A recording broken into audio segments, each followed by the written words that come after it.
Shabbat Shalom Mishpacha. This is Rabbi Simon Altaf from the East. And thus we begin another Shabbat session live this time. With Rabbi Kefa present as well, and some other rabbis, Rabbi Zakaria. Shabbat Shalom to you.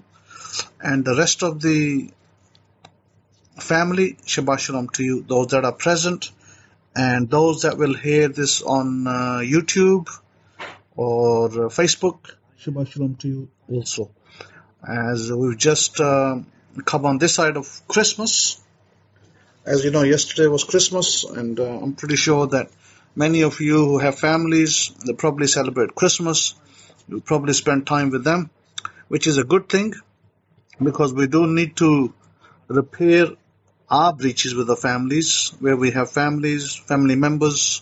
Those who celebrate Christmas, is absolutely no harm for you to sit with them and talk to them politely, nicely, happily, and have a good relationship with them, because this is how it is these days, and I guess this is how it's been for many years. Where even when we were in Egypt, we were all over the place. And when we came out of Egypt, even when we were in one place, we probably still would have had to deal with family members, because remember, many people didn't leave Egypt. And so you would have probably still had to deal with family members that may have not agreed with your departure out of Egypt, our departure out of Egypt. And there would have been links. There would have still be links between those people that were alive in Egypt who didn't leave versus those people that left, and so on and so forth. Absolutely, Rabbi Kefa. And you are technically, the way I look at it, you're celebrating the birthday of a Jewish man, known in the Western world as Jesus Christ, Jesus of Nazareth. And to me, I met family members here who are Christians.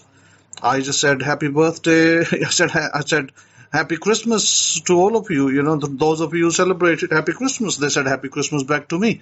Merry Christmas. And back and forth. So it was okay. It was not a problem, because, to me, that's about, as much as you need to do. Grace is all about giving each other room. And grace is also about, letting other people, the things that they care for, allowing them room to do that. Tolerance, tolerance is all about that. Now, in American news, I guess, I heard about the explosion that took place in Nashville. It seemed pretty bad, this explosion. I don't know too much about it, but all I heard is that early hours of the morning, they'd broadcast, some guy was broadcasting pre-recorded messages to evacuate before the explosion came in. I think it did pretty much damage on the buildings, but fortunately, not many people died, which is a good thing. But my goodness, talk about hatred. If you want to see hatred, there's hatred in front of you. Look at what's happened to those buildings. That's somebody's hate. And this is definitely where you don't want to be.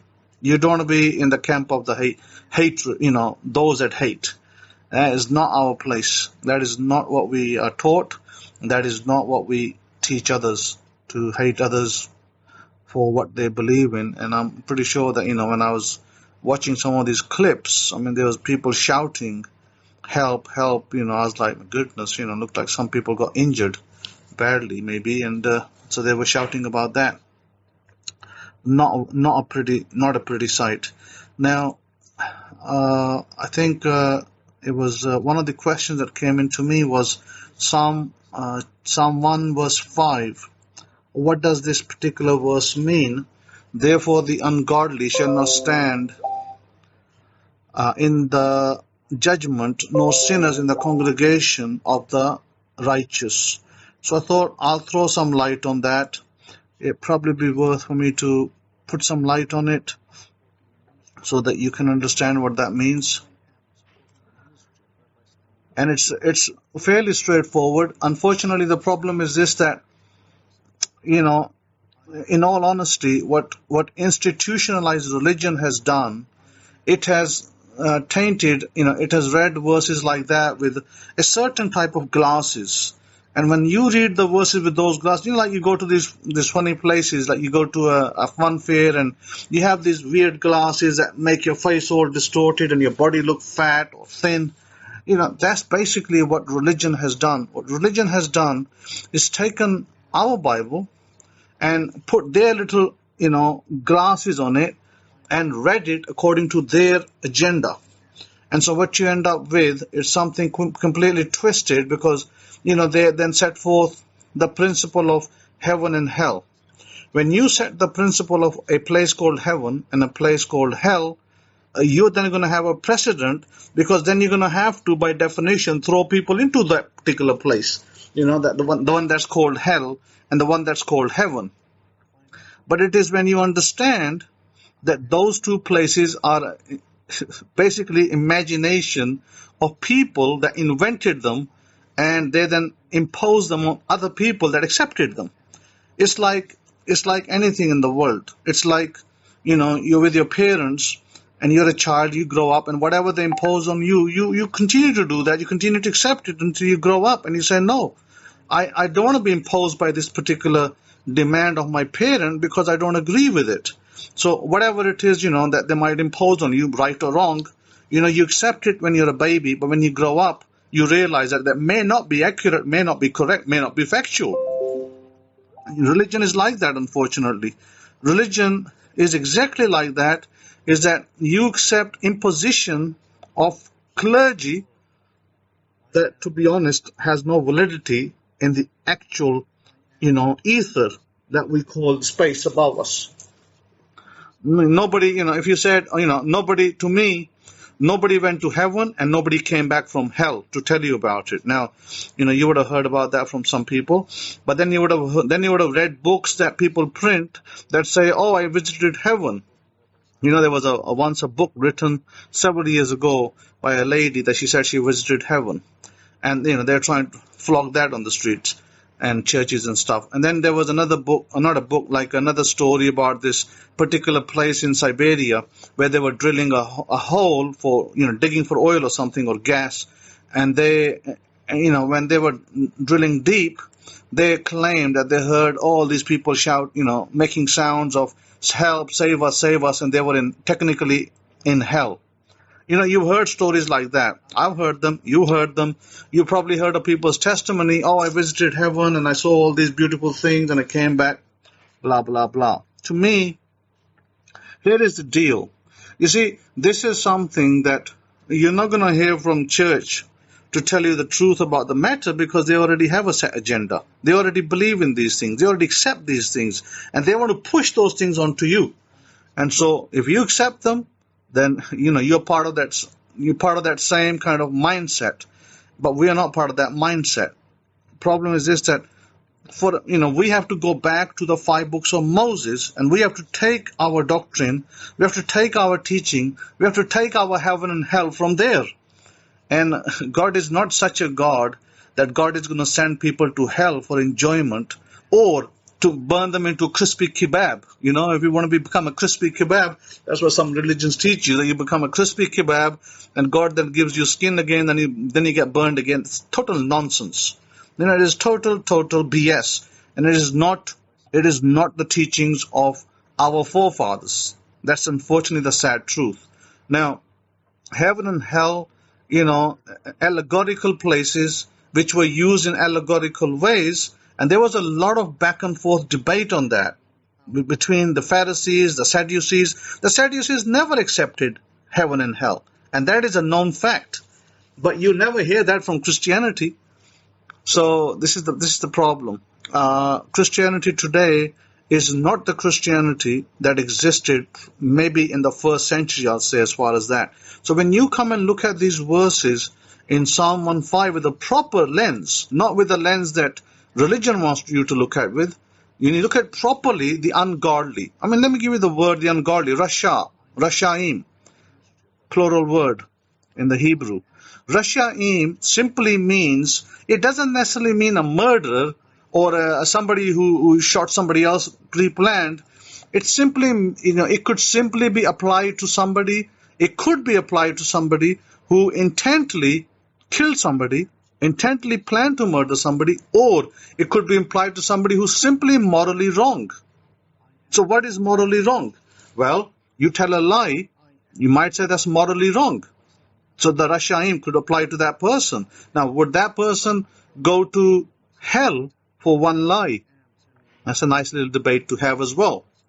So, we can easily look at this particular verse, and you will find that the first usage of this word happened with Abraham, back in Genesis 18:23, when Abraham, it says that Abraham came near to God and asked him, will you destroy the right ruling, the righteous, with the wicked, the Rashaim?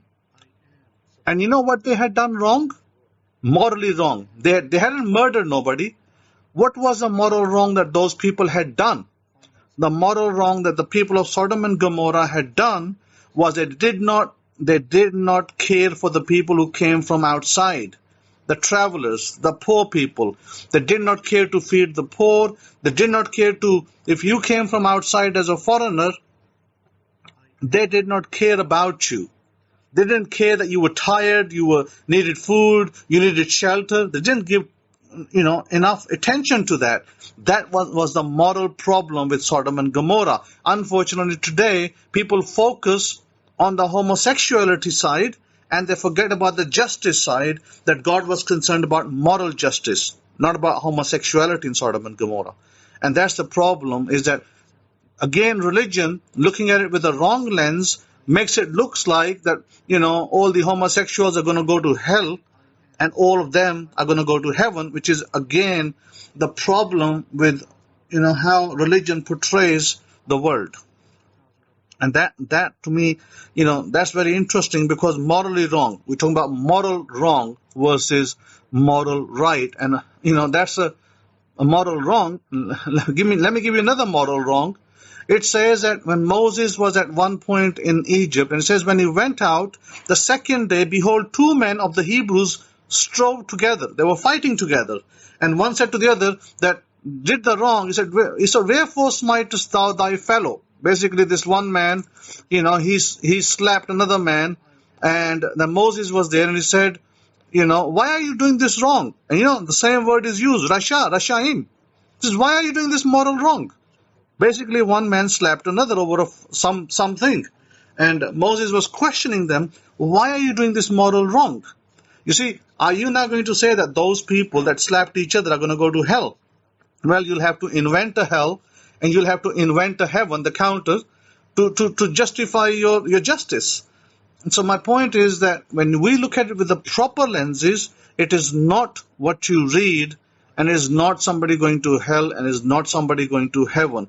And I don't think many people have the courage to even tell you that, because they believe in whatever the church, whatever the institutionalized religion has portrayed, and that's what they teach you. Really, therefore the ungodly shall not stand in the judgment. It's very simple. Those that are morally wrong. It says, no sinners in the congregation of the righteous. Look, sinners here is a perspective of those that did not hit the mark. They did not fulfill the Torah, meaning they did not make good for their lives. They didn't achieve their goals. So what about the congregation of the righteous? Those people that did the moral right, that achieved their goals, that were happy with their families. That's the context of the verse. Okay, what about standing in the judgment, the ungodly? Well, like I told you, those that are morally wrong, shall not stand in judgment. The word they use is mishpat. Mishpat is any statute, any law, any method that God has given us when we don't use it properly. So what is it telling you? If you're morally wrong, you're not going to meet the mark. So you will not be able to stand in judgment, meaning you will not meet the mark, you will not meet your goals, your family will be unhappy with you. Isn't that always the case? I mean, how many people do you know reading Psalm 1:5 that read it that way? I probably don't know any. Probably I'm the first one reading it that way. But then really, I have to take the lens of religion away from there. When I take the lens of religion away from there, every person, you see, this verse should really be those that are morally wrong instead of ungodly, because every person has God in them. Every person has God in them. And so therefore, if we all have God in us, within us, we have the ability to do right and we have the ability to do wrong. It is when we don't do the right thing, we deny the God within us because we don't do the right. And really, that to me is the bottom line over here. That to me is the bottom line.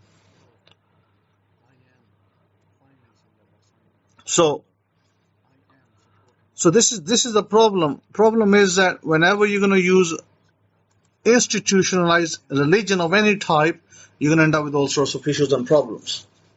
And so all this year I have steered you clear from institutionalized religion and given you what Torah is really all about.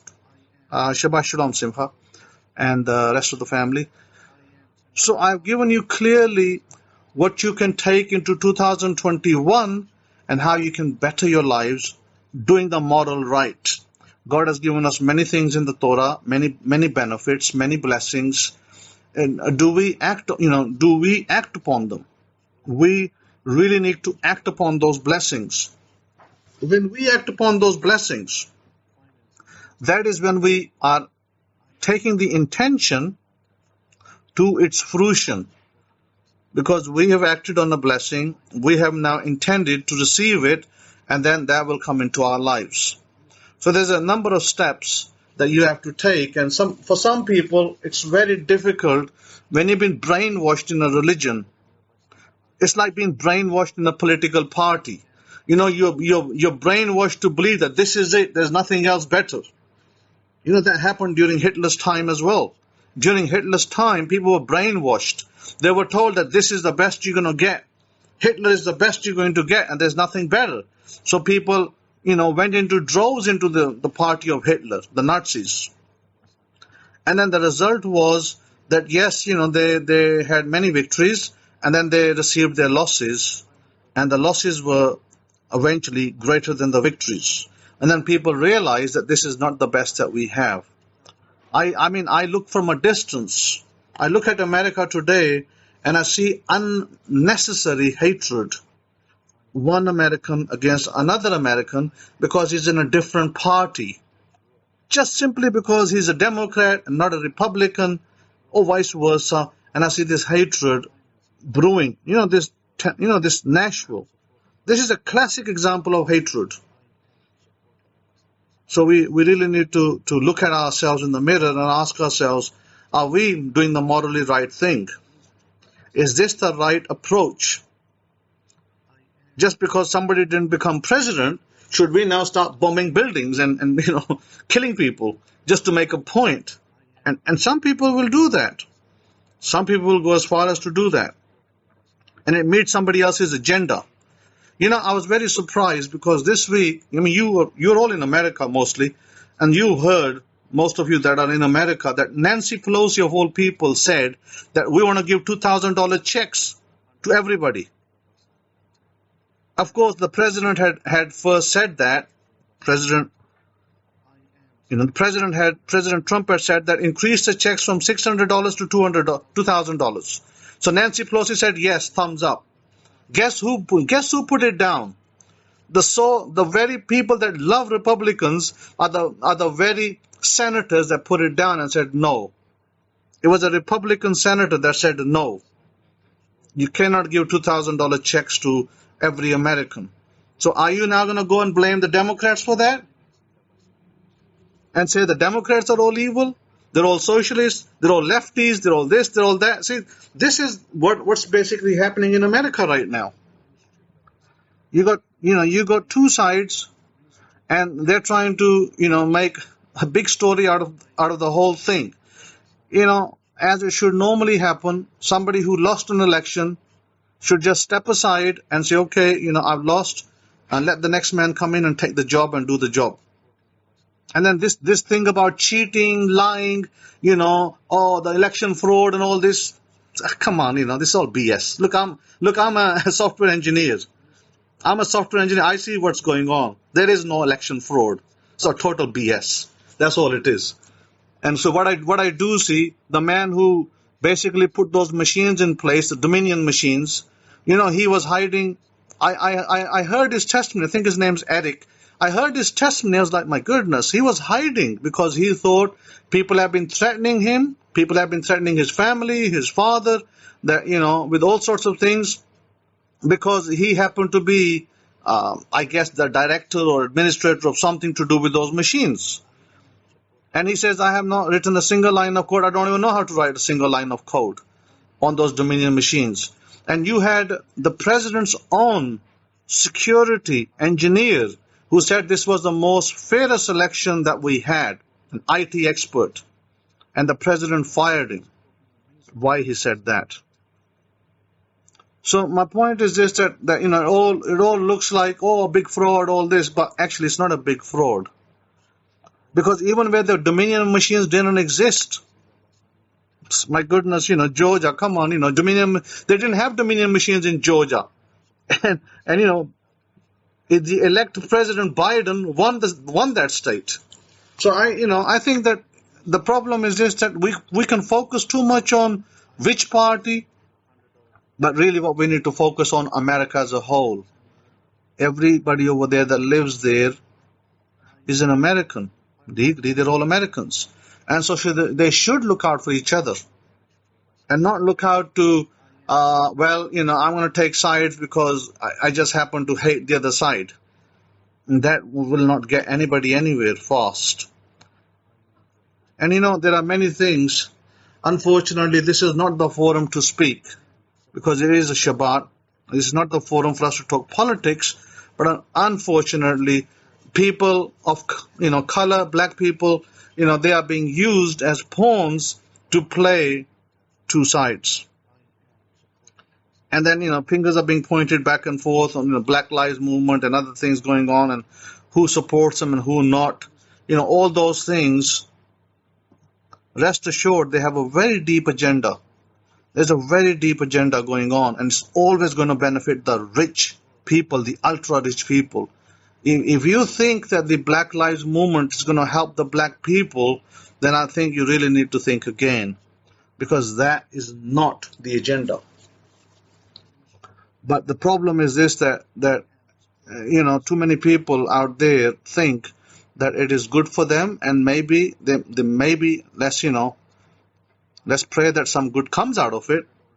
But as you know, for the last 50 years, not much good has come out of these things.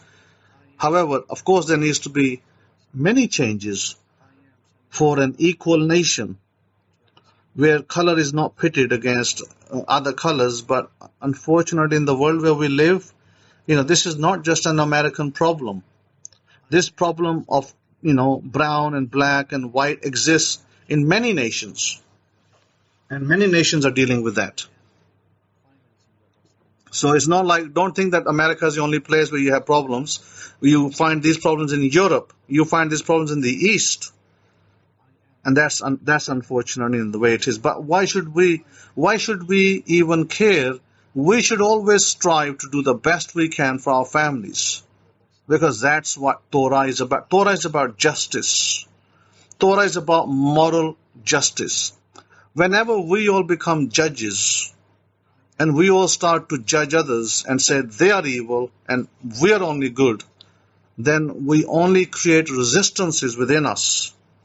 And we create obstacles within our manifestation process.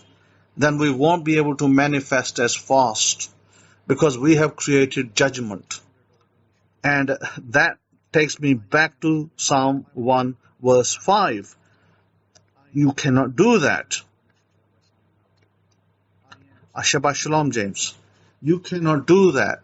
You've been given the tools, and I'm going to give you more tools in the coming year, this year, at the ending of the year, because next week is the 2021, the Gregorian year, and so we're going to step into 2021, but we're going to step in 2021 with Torah in our hands, in our minds, in our hearts, with God within us, with God helping us and directing us. And we will achieve our aim. And what is our aim? Well, we're not here to change the world. I think we just need to change ourselves.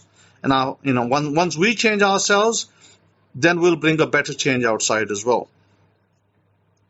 I was speaking to somebody, and they said that they are poor and they don't have money, and so they were like, the person was complaining. So I said to the person, don't complain. Don't complain about poverty. Do something about it. I said, when you change your inside, then your outside will change as well. Until you change your inside, your outside will never change. You will remain poor for the rest of your life. So, they're clueless. They don't even know what that statement even means.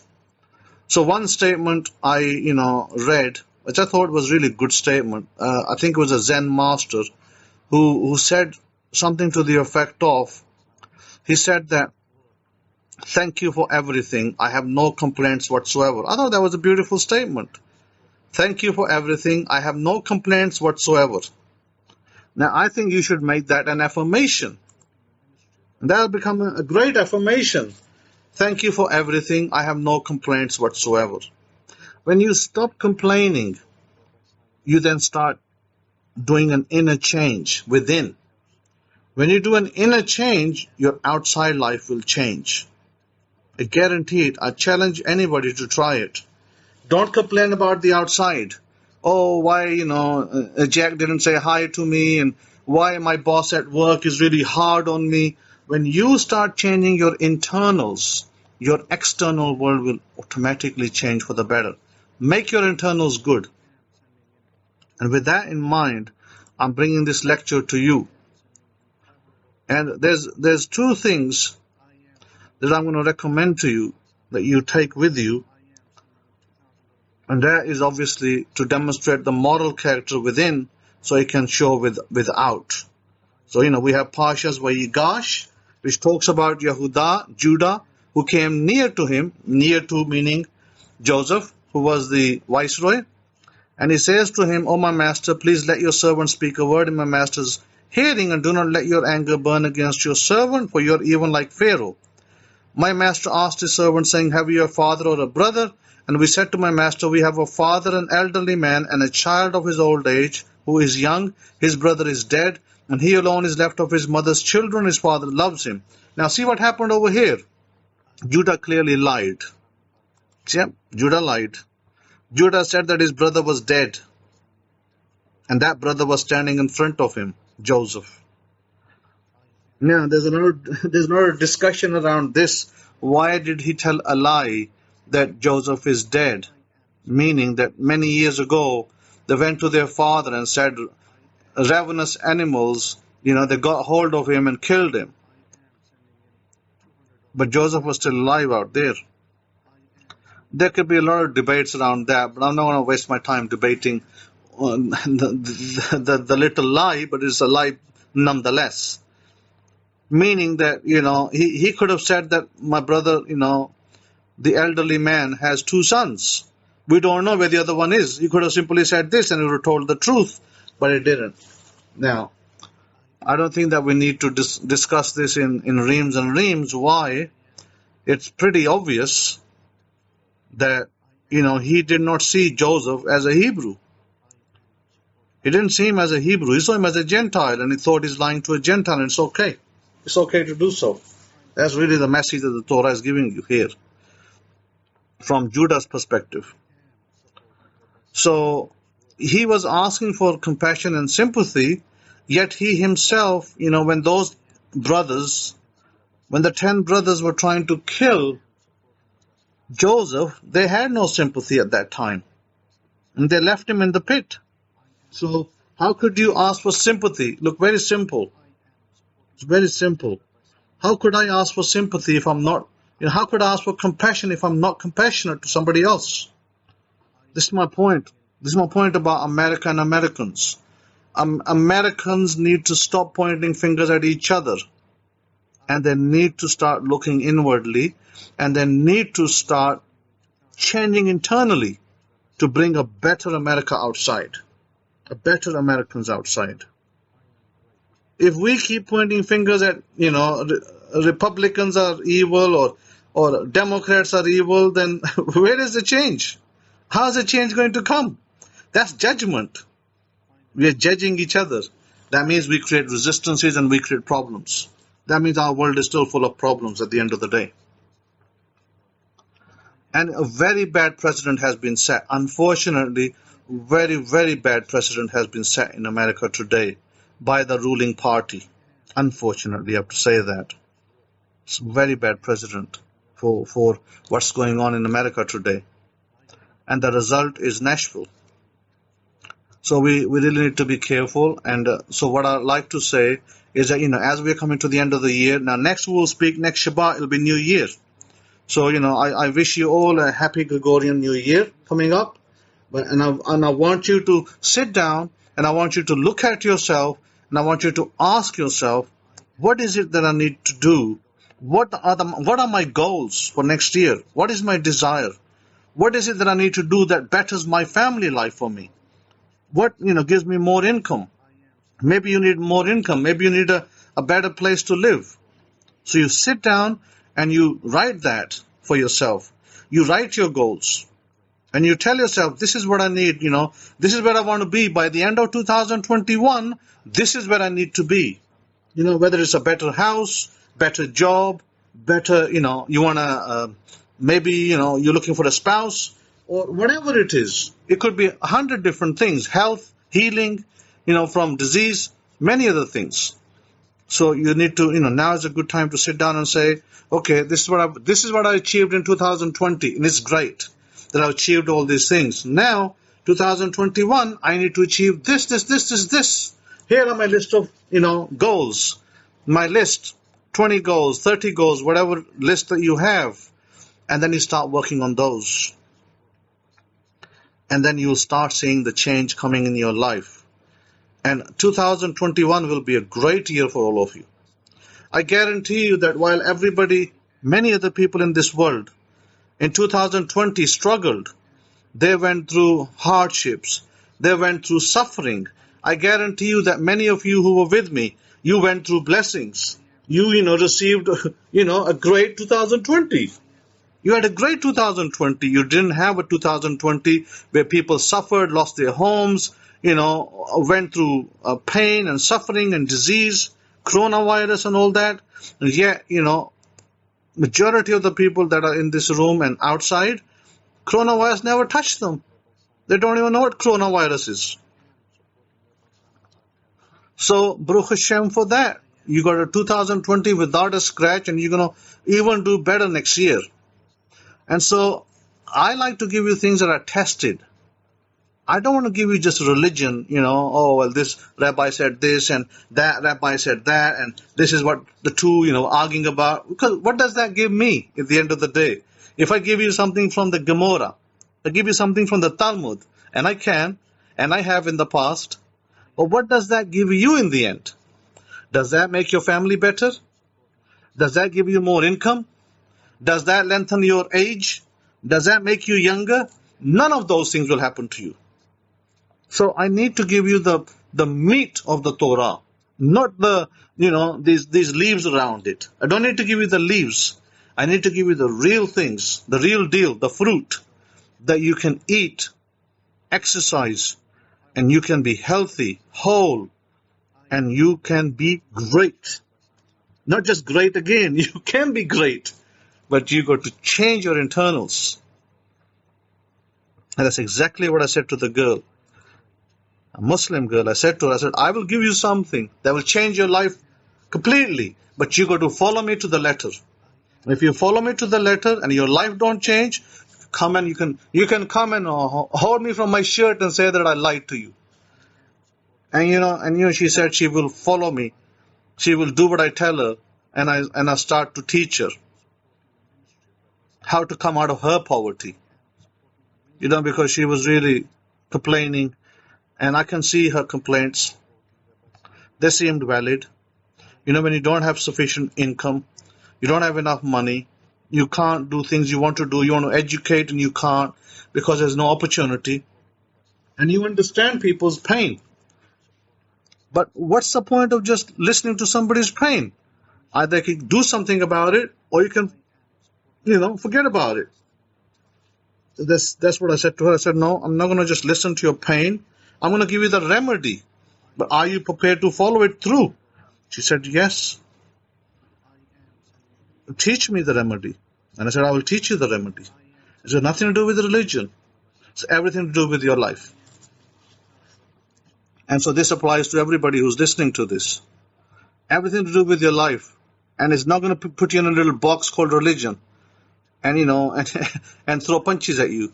And so at the end of every year, how do people come out of churches on December 25? Oh, Jesus Christ died for us and we're all going to go to heaven. And that's okay. If that's a belief, if that makes people happy, if that's what they like to believe, and that's perfectly fine. But heaven is here.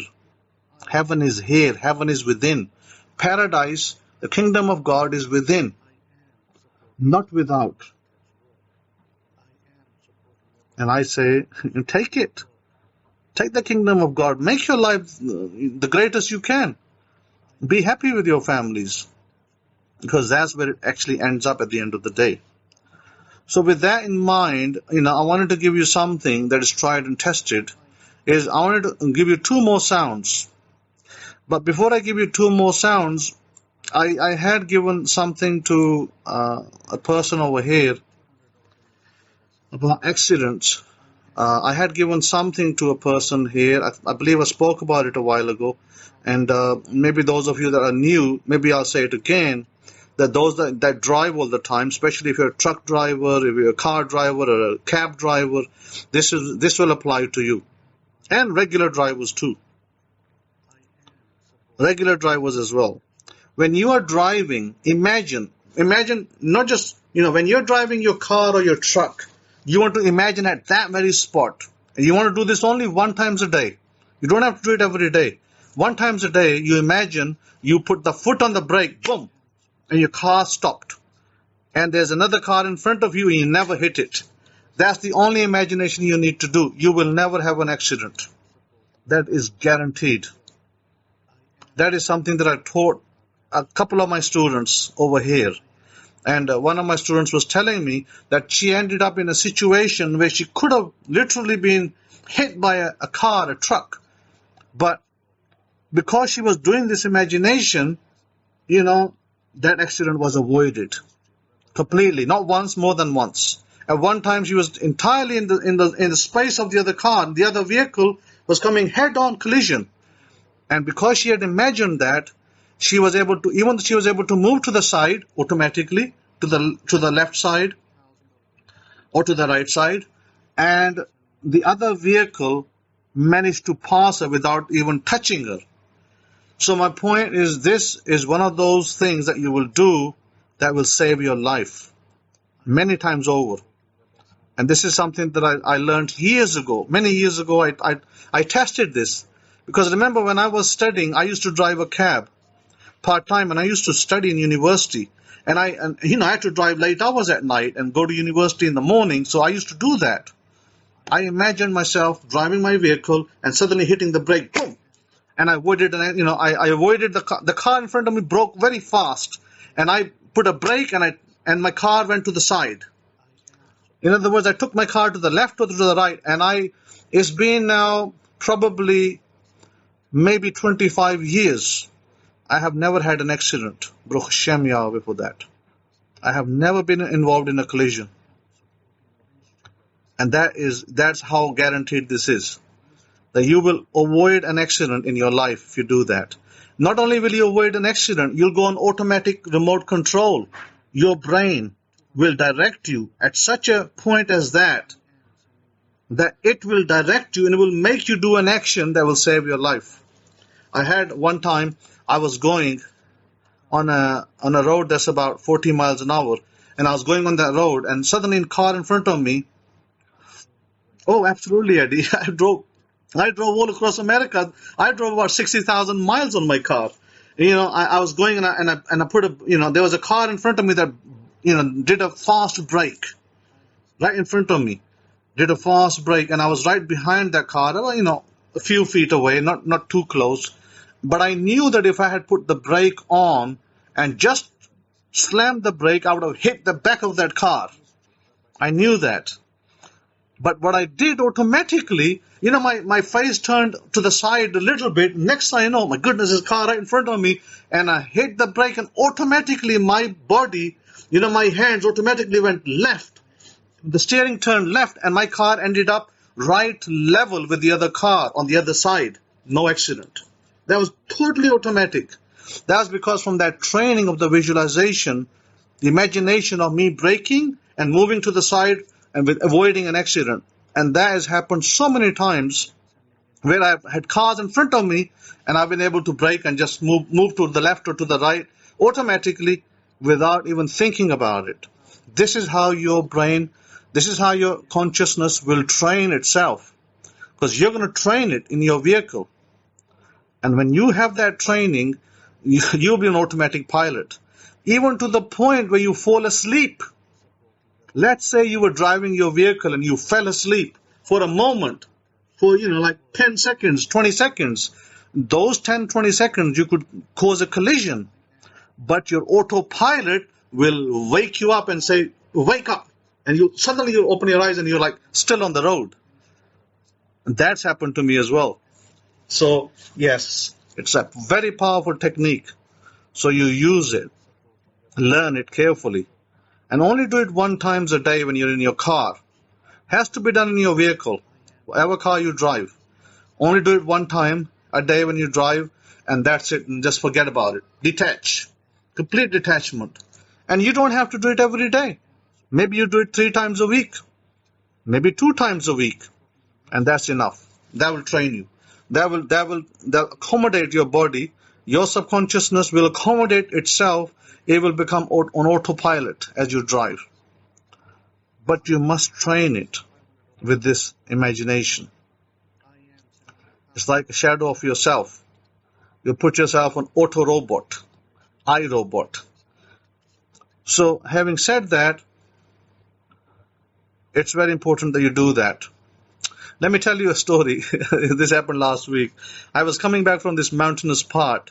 And, my co-driver, he obviously got tired. He said to me, do you want to drive now? I said, yeah, I'll take over. It was nighttime. And driving over here is very difficult in this country. It's, people don't really follow rules. People, overtake. And the other vehicle is coming head on. And my goodness, it's not safe driving at all. So I was driving, and there was this truck coming up, parallel, overtaking a car opposite my side, and it's nighttime, it's really dark, pitch dark, and he's overtaking, and everybody in the car is probably sleeping with me, and I'm the one driving, and I turned left, like, I took my car off the road onto the dirt, and I kept going straight, and there was a wall right in front of me. It's so funny. There was a wall right in front of me. I went, boom, brake, and I just stopped before the wall.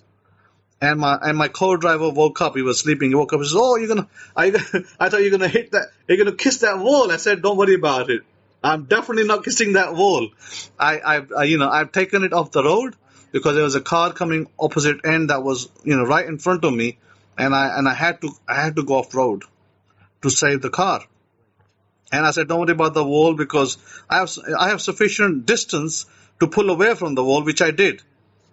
So I slowed right down, I brake, I slowed right down, took the car off the road, and was able to come onto the main road once that truck passed.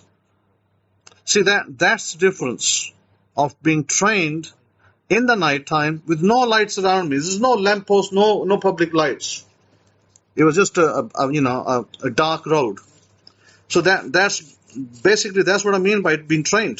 You'll be trained to drive in any country of the world. And so Yael is saying that I have driven across the whole state of Arizona and have no memory of it but made it safely. Baruch Hashem, 157 miles. I can tell you I drove 60,000 miles in America, 32 states, state to state, city to city, without an incident. So, it's got to say something. I never drove that much in England that I did in America.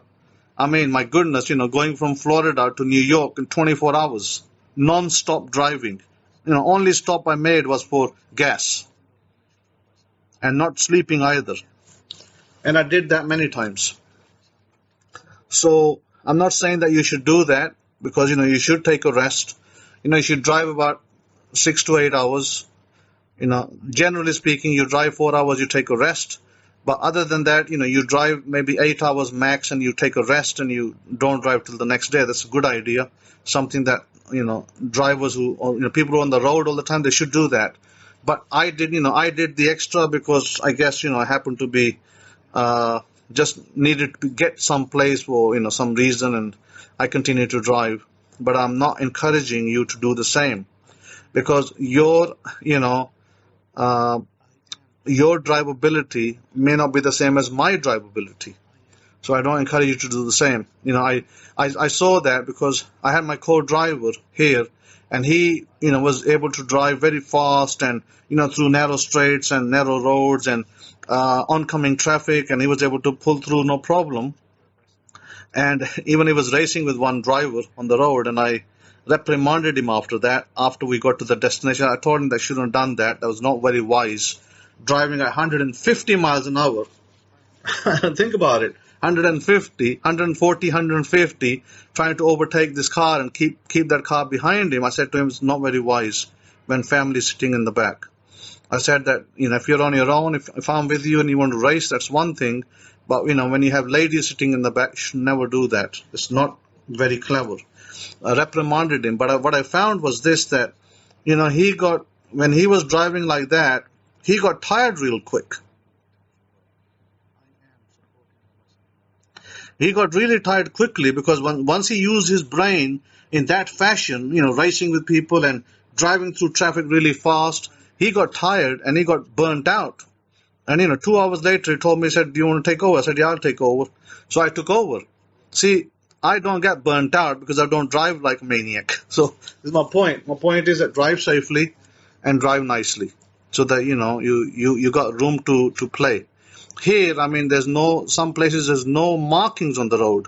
In America and in England, we have those things in the middle of the road, those little things that light up when your light goes on there, your beam, your head beam, they light up and you know where you are. Over here, they don't have that.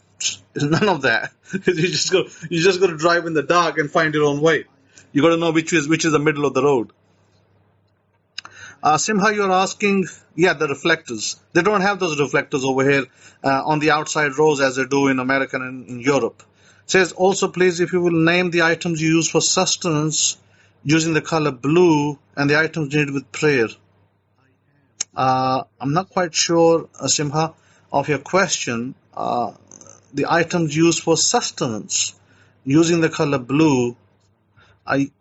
You may have to rephrase that question for me, Simha. I'm a little bit confused. What's that related to?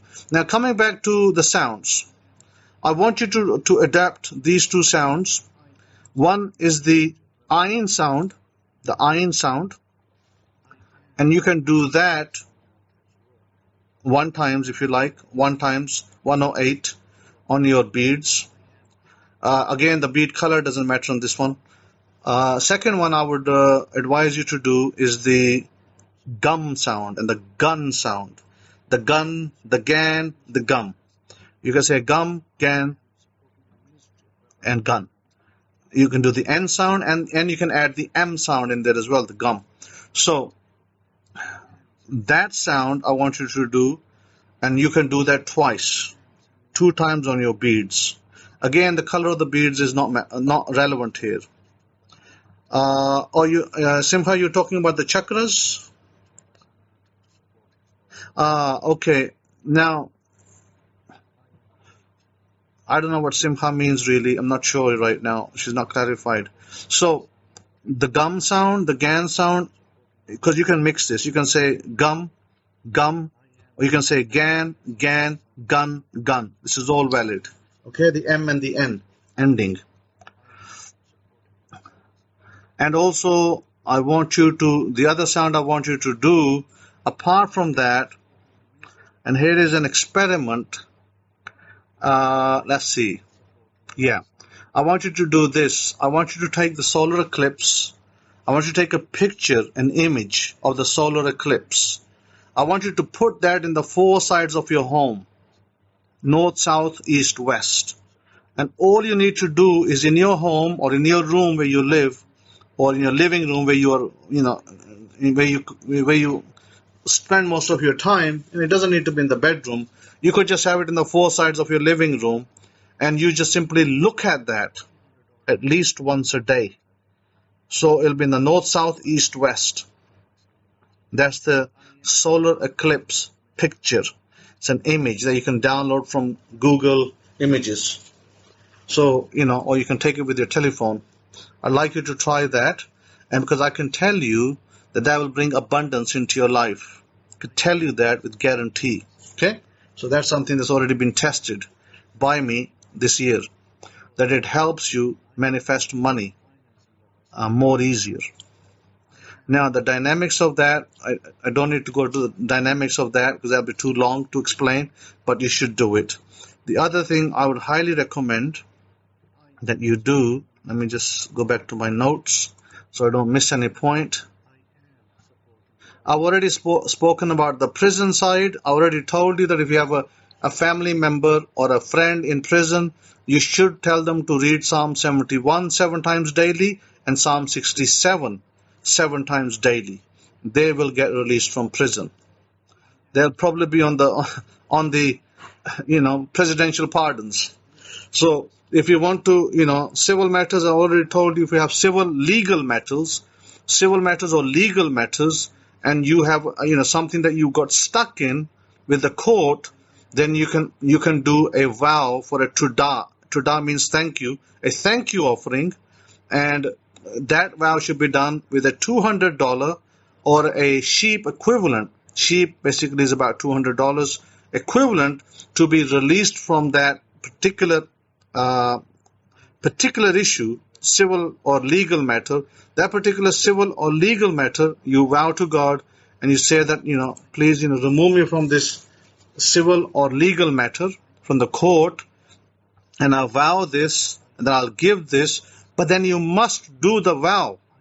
You can't just have a freedom from the civil or the legal matter and the court lets you off, and you then say, oh, well, it's okay, I don't need to give the vow. Because if you do that, if you don't fulfill your vow, you will have to pay double. You will get another legal matter twice as bad the next time, and you won't be able to get away from it. So remember that. So if you do the vow part, make sure that you fulfill it after your issue has been resolved. That's you can do that also. So what I want you to try. Now, this is something to experiment. I don't give experiments to everybody. I usually pick my students for experiments, but I thought since it's the end of the year, it might be a good idea for me to give you this in real time and for all of you to try it. Not just one of you, all of you to try it. This is very powerful, and I want you to think about this. This is why I said to you, you need to think about what you want in your life. And we know that every place we go, we need money to buy houses, to travel, to pay for bills, to buy gas. Everywhere we go, we need money. So this is related to a money ritual. There's two ways to do this. Now, the first way, I'm going to say, is you get a picture of gold bricks. Download a picture of gold bricks from the internet and put that in front of you, whether it's on your laptop screen, telephone, device screen, on your iPad or tablet, or whether you just put it in front of you after you print it. It should be a number of bricks, gold bricks. Like maybe there's 10, 12 bricks over there, maybe more. But, must be more than 2. So you put those bricks in front, and you're going to chant the word Zahav Echad. I'll write it for you in a second. Zahav Echad. You're going to chant it 108 times every day for 30 days. Then stop. see what happens. If nothing happens, then wait 15 days, start again. And you go in that cycle. So the word is Zahav Echad. Z-A-H-A-V. Zahav Echad, you know, A-K-H-A-D.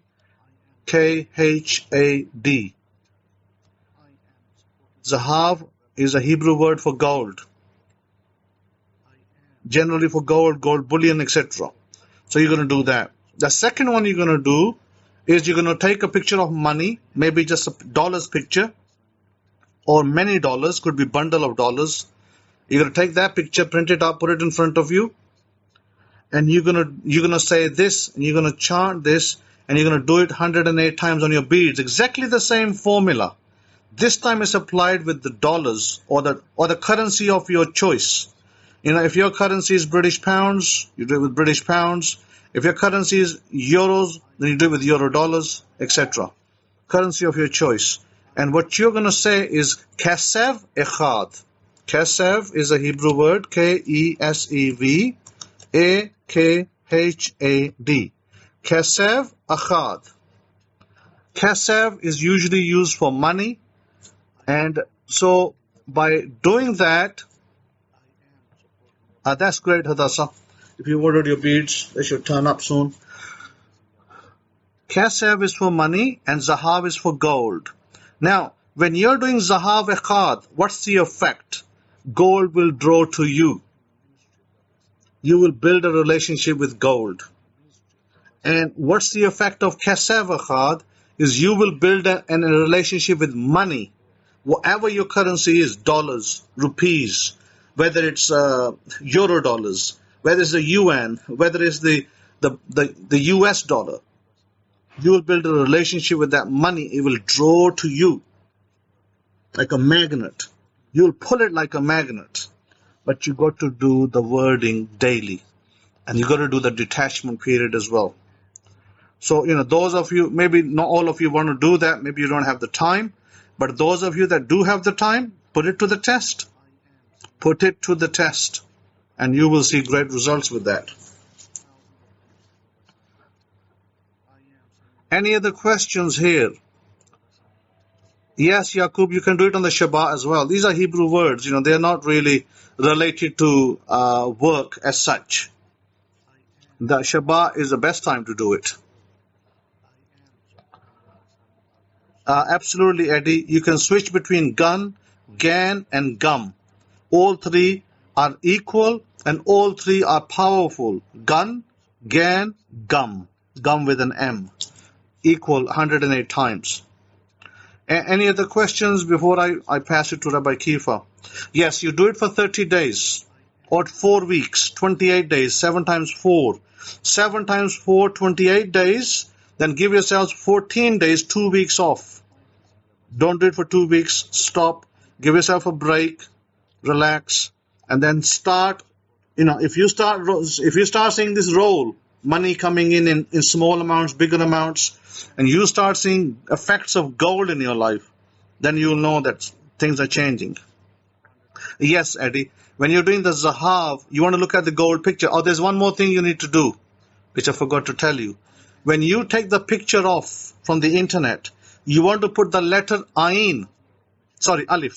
You want to put the letter Alif onto it. Now, you're going to have to go search on the internet for the letter Alif, what it looks like. And all you need to do is take your picture, you know, bring it outside, print it if you like, print it on a color printer, and then just draw it roughly. You know, it's like a a bit like an A, but with an extra line. The Alif is a bit like an A, so just put the Alif anywhere on that gold picture. And then you do the Zahav Echad. Alif is the source. As you know what the Alif is. Alif is the source of the whole universe. It relates to God. And all the gold in the world belongs to God. So when you are pulling that as a magnet, you are pulling that because you are using the God within you. to pull that, because remember, all the gold in the world belongs to God. So you're using the God power over here. I don't know if you ever heard of that word, God power. You're using the God power within you to draw that item towards you. Because everything belongs to God. All the money in the world, all the lands out there, everything belongs to God. And so you're pulling it. And if you've been doing the mirror technique correctly, the mirror technique, you should be doing that twice a day with a reverse mirror and looking at money in a dollar note or a pound note.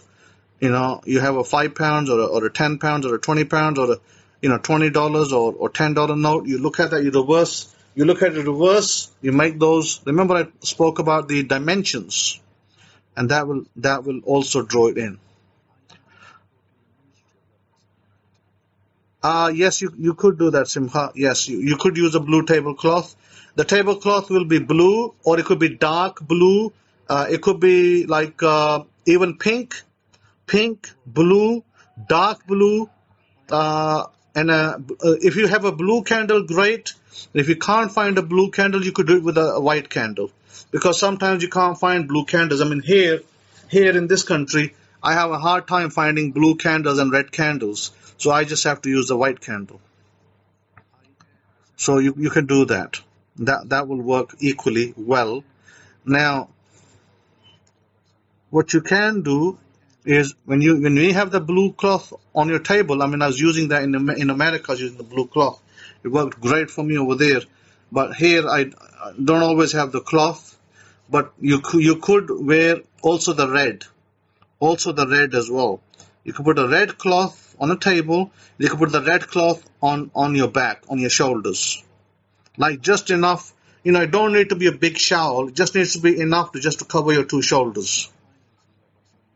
Do that. That will equally work well.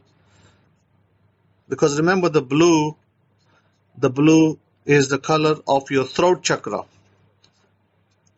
But I think it's the magenta type color.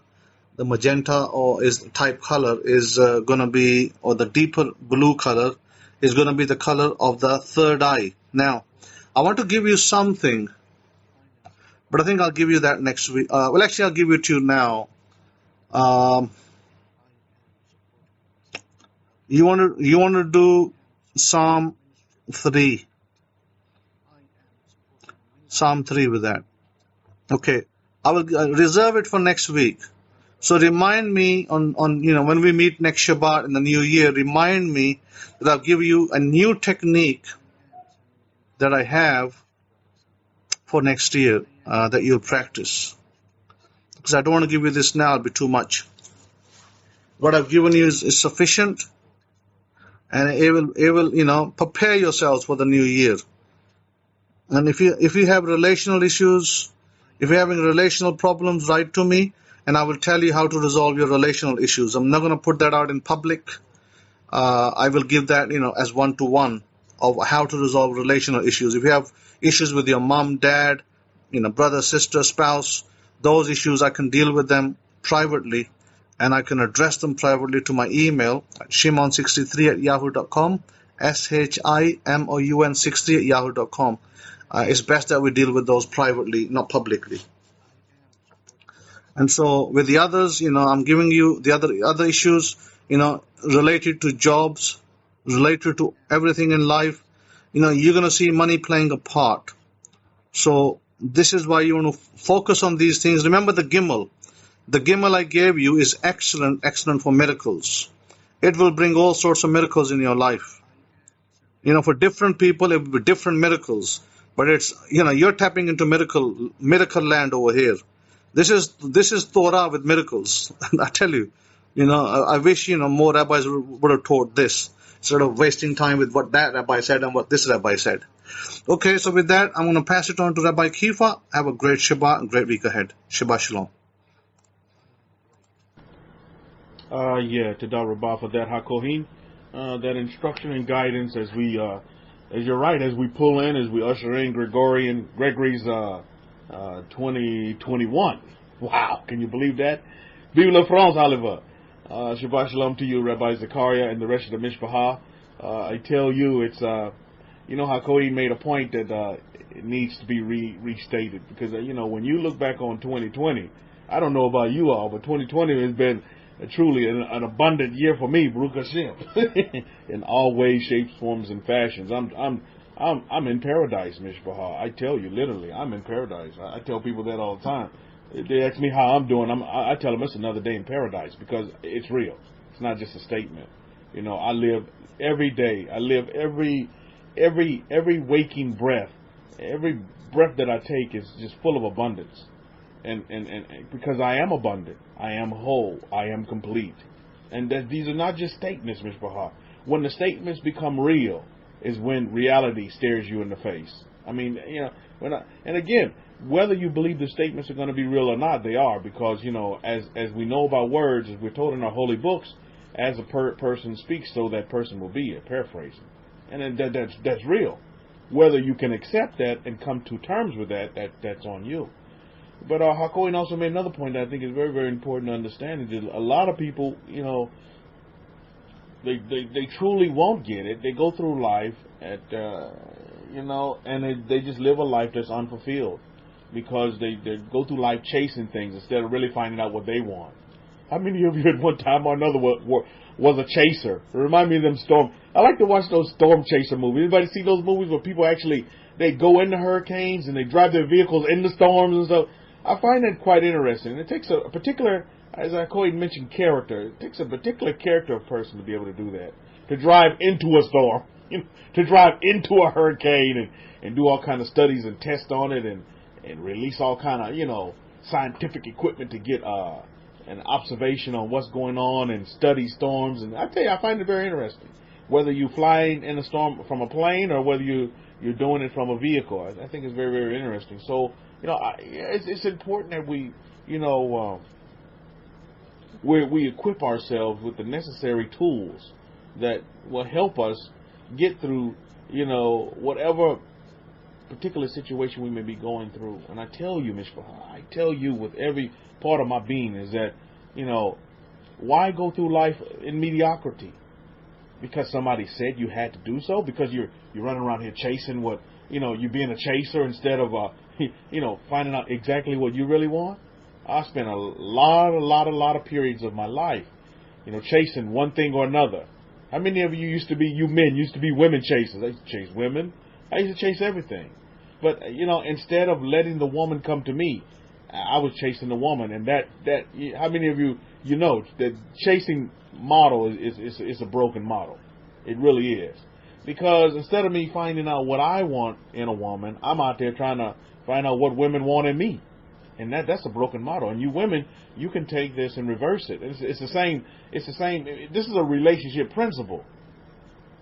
You know, this is a relationship principle.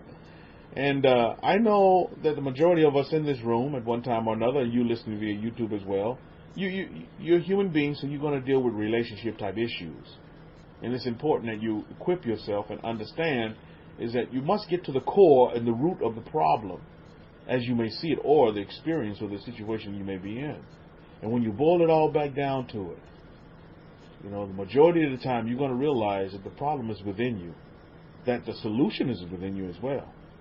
You know, if you can ever get to that point of stop storm chasing, you know, you're chasing after everything and really just sitting down, like Akoy said, and deciding what do you really want. In your meditations, or in your prayers, however you may want to put it.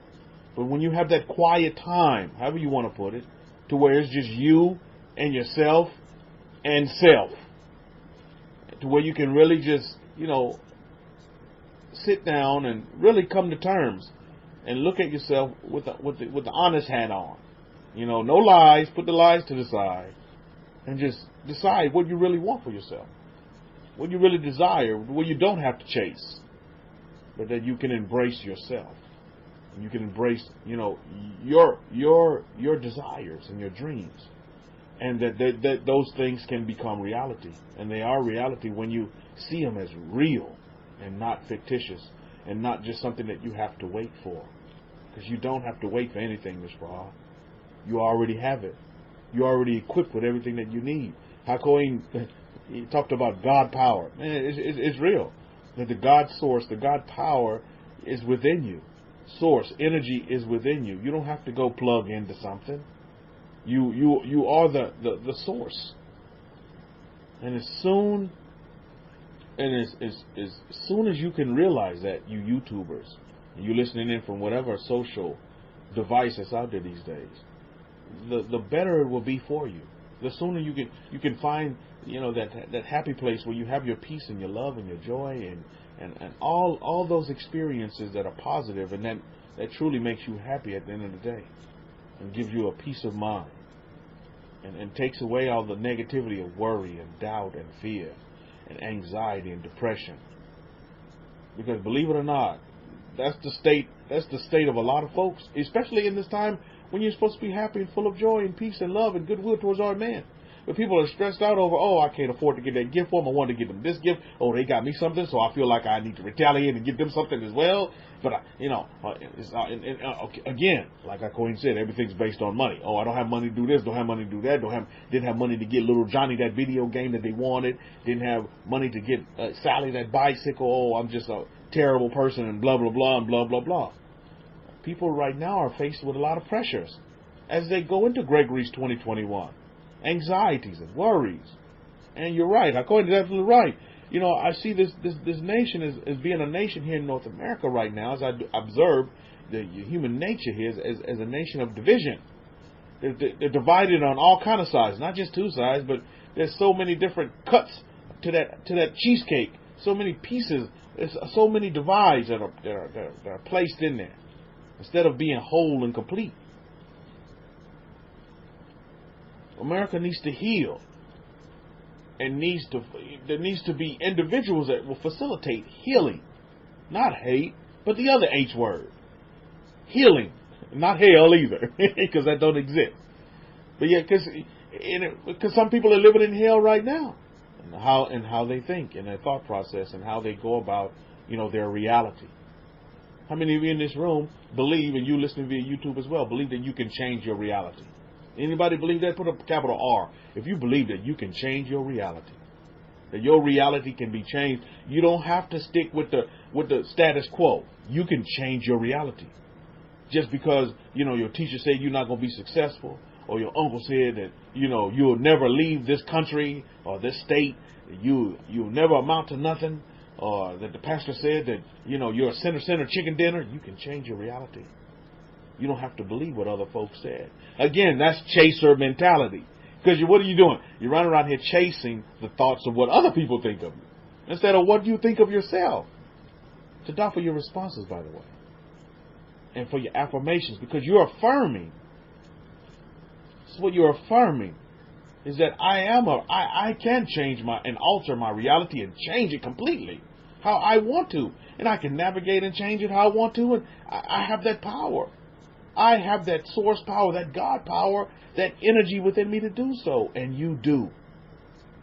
Thank you, HaKohen, for revealing to us, the children of Israel, the true power that we have. And again, me and HaKohen don't get together. And I tell you, HaKohen, Tadar Rabbi for those pictures. I really appreciated those. The wife did as well. Because we're here in San Antonio, and we don't have many mountains here. And we definitely don't have any snow. So, that was really refreshing to see that. Even in my wife's city, Yichang in China, it's cold there, but they haven't had any snow as of yet.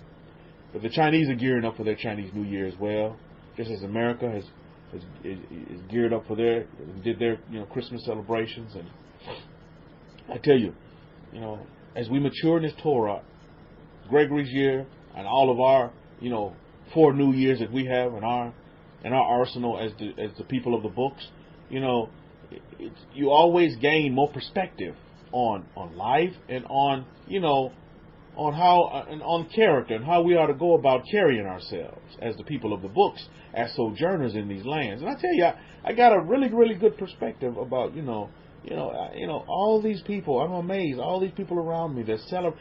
At the end of the day, when you boil it all down to it, what is Christmas at the end of the day? The celebration of Yeshua ben Yosef's birthday. The name day of Yeshua ben Yosef. Yahushai, Yeshua, Yahoshua, Think about it at the end of the day. So I'm just totally amazed and humbled that all these people of all these different religions and creeds, they celebrate the birthday of a Jew. Think about that for a minute. That's just what it is, right? It's a big celebration. Now they have taken it and changed it, but at the end of the day, when you get to the core root, it's about a birth, isn't it? The birth of a baby. I tell you, isn't that amazing? So I commend them and I tell them, hey, Merry Christmas to you. Enjoy your Christmas. Be happy. Be happy. And, celebrate. That they're celebrating what? They're celebrating rescue. Wow. Tell one of them now that'll go way over the head. You're celebrating you're celebrating rescue. Rescue. You want to be rescued? You have the ability to rescue? You see, this baby that you're celebrating, even he told you that, these things I'm doing, greater things you will do. You have the ability to rescue within you. Baruch Hashem. So, yeah, we leave them to it. And my desire is probably some of you probably sitting around, with your family members now at this time. Because, we've been told by the CDC that we're not to travel. But I tell you what, Christmas was one of the biggest travel holidays. The airports were chock-a-block, jam-packed with people that wanted to go do what? Be with their family. So what did the birth of Yeshua ben Yosef do? As they continue to celebrate it and honor it, it what? Brought families together. Is there anything wrong with that according to the Torah? Bring your family together? Torah is based on the family. The family of Yisrael, of Israel. The family of Jacob. Baruch Hashem. So, in no way am I going to put down, no way am I going to, throw up any roadblocks of division when it comes to that. So, now, you heard me say and talk about maturity, right? Now, what I just described to you, can you say that you've matured in your understanding of, what the religions are doing and their celebrations, and you may see them as weird, but can you see that you have matured in your life as well, as it comes to you tolerating and dealing with their, I tell you, I came out of it, Rabbi Zechariah, when I first came into the knowledge of the truth and came back to the way of our forefather Abraham. I came out here kind of overzealous, judgmental, running everybody under the bus, and my understanding at that time, trying to help them help themselves when they didn't require any help. And matter of fact, they didn't want any help. So why am I going to try to help somebody that don't want any help? I had a great conversation with my sister last night. And, she's single right now, and her husband is Jesus. And I'm like, hey, more power to you. But I can remember years back, in my kitchen on the first floor, I told my sister, your Jesus is a lie. Your Jesus is not even his real name. And I tell you, it hurt my sister. And I had to go to my sister and apologize. Because that was wrong. The evolution of maturity, right? How many of you have matured as well? and I know there have been family members here in our forum that have, you have dealt with, loved ones, and you have wronged them because you have put down what they've been conditioned to for so long to believe as truth and right. And, and to have a belief, I'm telling you, I don't care if you believe in Santa Claus, but just to have that belief is powerful, isn't it? It's powerful. So if you want to believe in Santa Claus, I say, hey, more power to you. And Rudolph and his reign and all the reindeer and all that, more power to you. Because at the end of the day, one thing I don't want to subjugate from humanity is a belief. It's just to believe. I do not want to damper that, and I do not want to put that belief flame out. I don't care how you believe, what you believe in. Because when you remove belief, what do you have? What does an individual have when they don't have belief? You see where we're going? Remember we talked about altering reality and being able to change your reality? Realities, one of the fuels for reality is the belief. And you have to, that's like fuel for reality, is that you believe in something. So it becomes real to you. The question is, what do you believe in? What do you, the individual, believe in? Not what pastor said for you to believe in. Not what mama said for you to believe in. But what do you believe in? See, that gets to the core. That gets back to your meditating and spending time with self and establishing a relationship with self, more importantly. And that's what it's all about at the end of the day. Is you getting right with self. That relationship with self. And then just like Akoy mentioned in his lecture, from out that, pours out, you'll be overflowing and pouring out, and infusing and illuminating out to others from there. It's all about you being able to deal with you and be comfortable with you and to be happy with self and to have a wonderful relationship with yourself. Doesn't matter, what other people think about you. Stop all that. Because what I've learned in my experience on this earth thus far is that you're never going to be able to please all those people that you're chasing to want to please. Their affections, their love. You're never going to be able to do it. This is why you have to get back to the point of just, look, let me just deal with myself. Because everything revolves around myself. And from there, I can do great things for others because I'm doing great things for myself.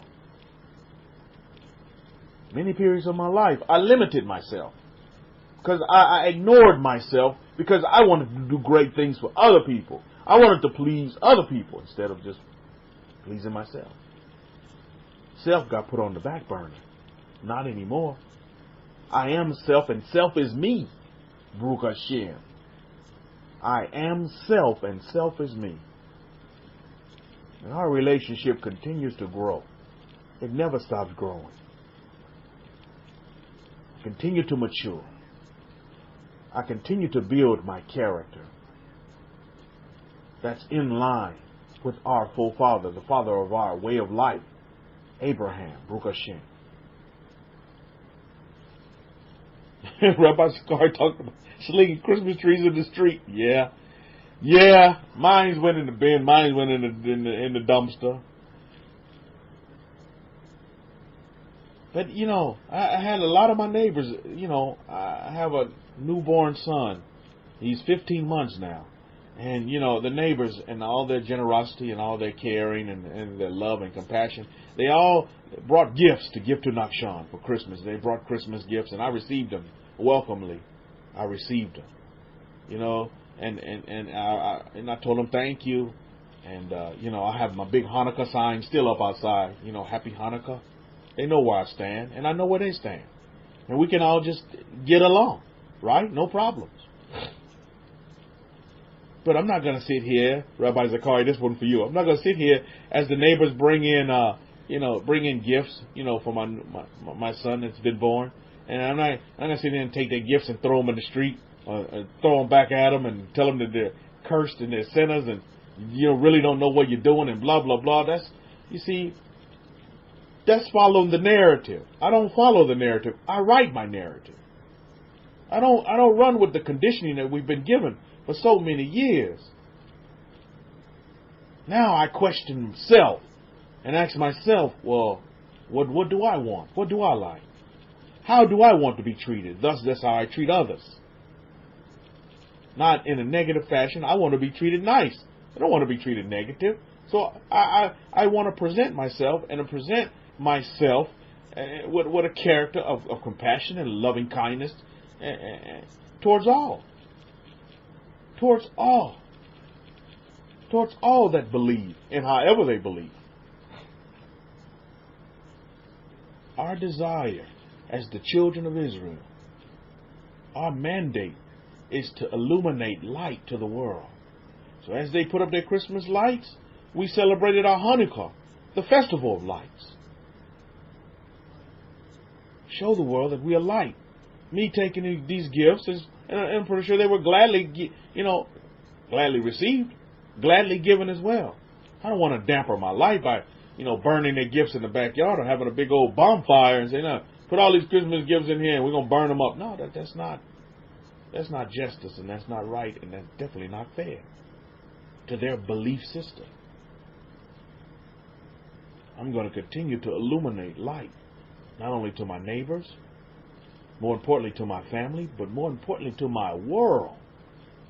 Because my world starts with my family, Baruch Hashem. That's where my world starts. It starts right within my own family. My world starts with me. How do I envision? How do I see my world? You see? Do I see it as chaotic? Do I see it as a disaster? No, I don't. I see it as a wonderful place to, it's a world of wonders. It's a world of wonders. And every day is even more wonderful. Rabbi Zakar says, your neighbor did a great deed, bringing gifts to the king, Baruch Hashem. Oh, indeed. Indeed. So we must consider and always remind ourselves that we must be just, right, and fair. Now, that brings me on segue right into the lecture for the day. And believe me, and Hakoi sit together and discuss, oh yeah, well, Kefa, I'm going to talk about this and we're going to talk about this and blah, blah, blah. No, we don't. But I can see how I'm in tune with my teacher for sure. Because what I want to talk about is great. Yeah, we're coming into Gregory's 2021 and we're closing out 2020. 2020 was great for me. 2021 is going to be greater for me and continue to be great and great, and we're just going to continue to compound on great. That's how I see myself, and that's how I see my world.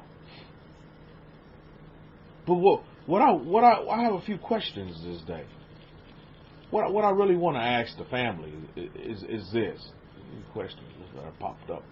These questions that I have for the family. Is that, we've been promised many things as the people of Israel, as the children of Israel, as the family of Jacob, as the family of Yisrael. There have been many promises that have been given to the family of Israel, but none so greater than the promise of greatness. How many of you understand that you've been promised greatness? You, whether you believe it or not, family members, you are great. He was mentioning this in his lecture. He talked about great. I want to infuse in the family, and I want to remind the family this day that you are great. You hear a lot of people, they're making their New Year's resolutions. And they talk about, well, I want 2021 to be a great year.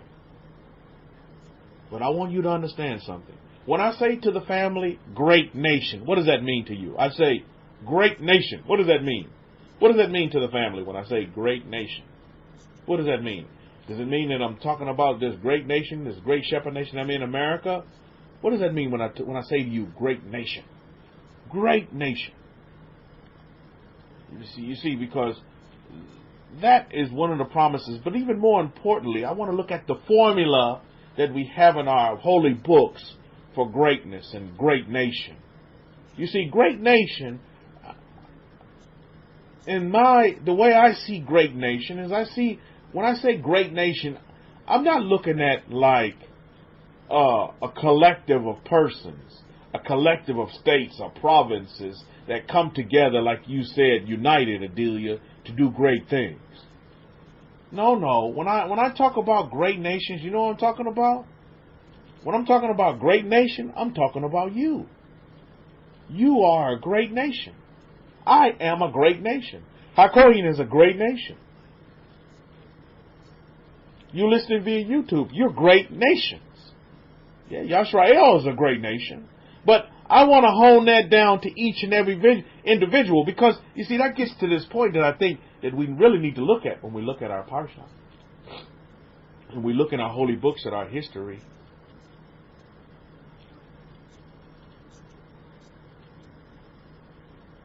And it brings to mind this question here.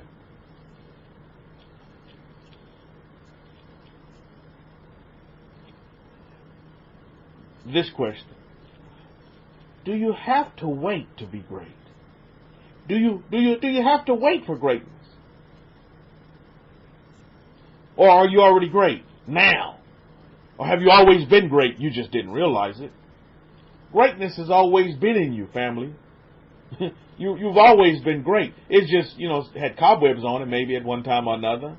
Or you ignored it, you just didn't recognize it because you've been conditioned with all the news media and blah, blah, blah to tell you that you're worthless, you're nothing, you're a disaster, it's doom and gloom, and there's going to be dark times and dark winter and blah, blah, blah, and blah, blah, blah. That when you move all that out of the way, you just have to realize that you're great. And you need to put that on the forefront. So you need to put great at the top of your mountain. So when all that negativity tries to climb the mountain and usurp your greatness, it can't, because you're great and you're going to stand. Greatness will stand forever.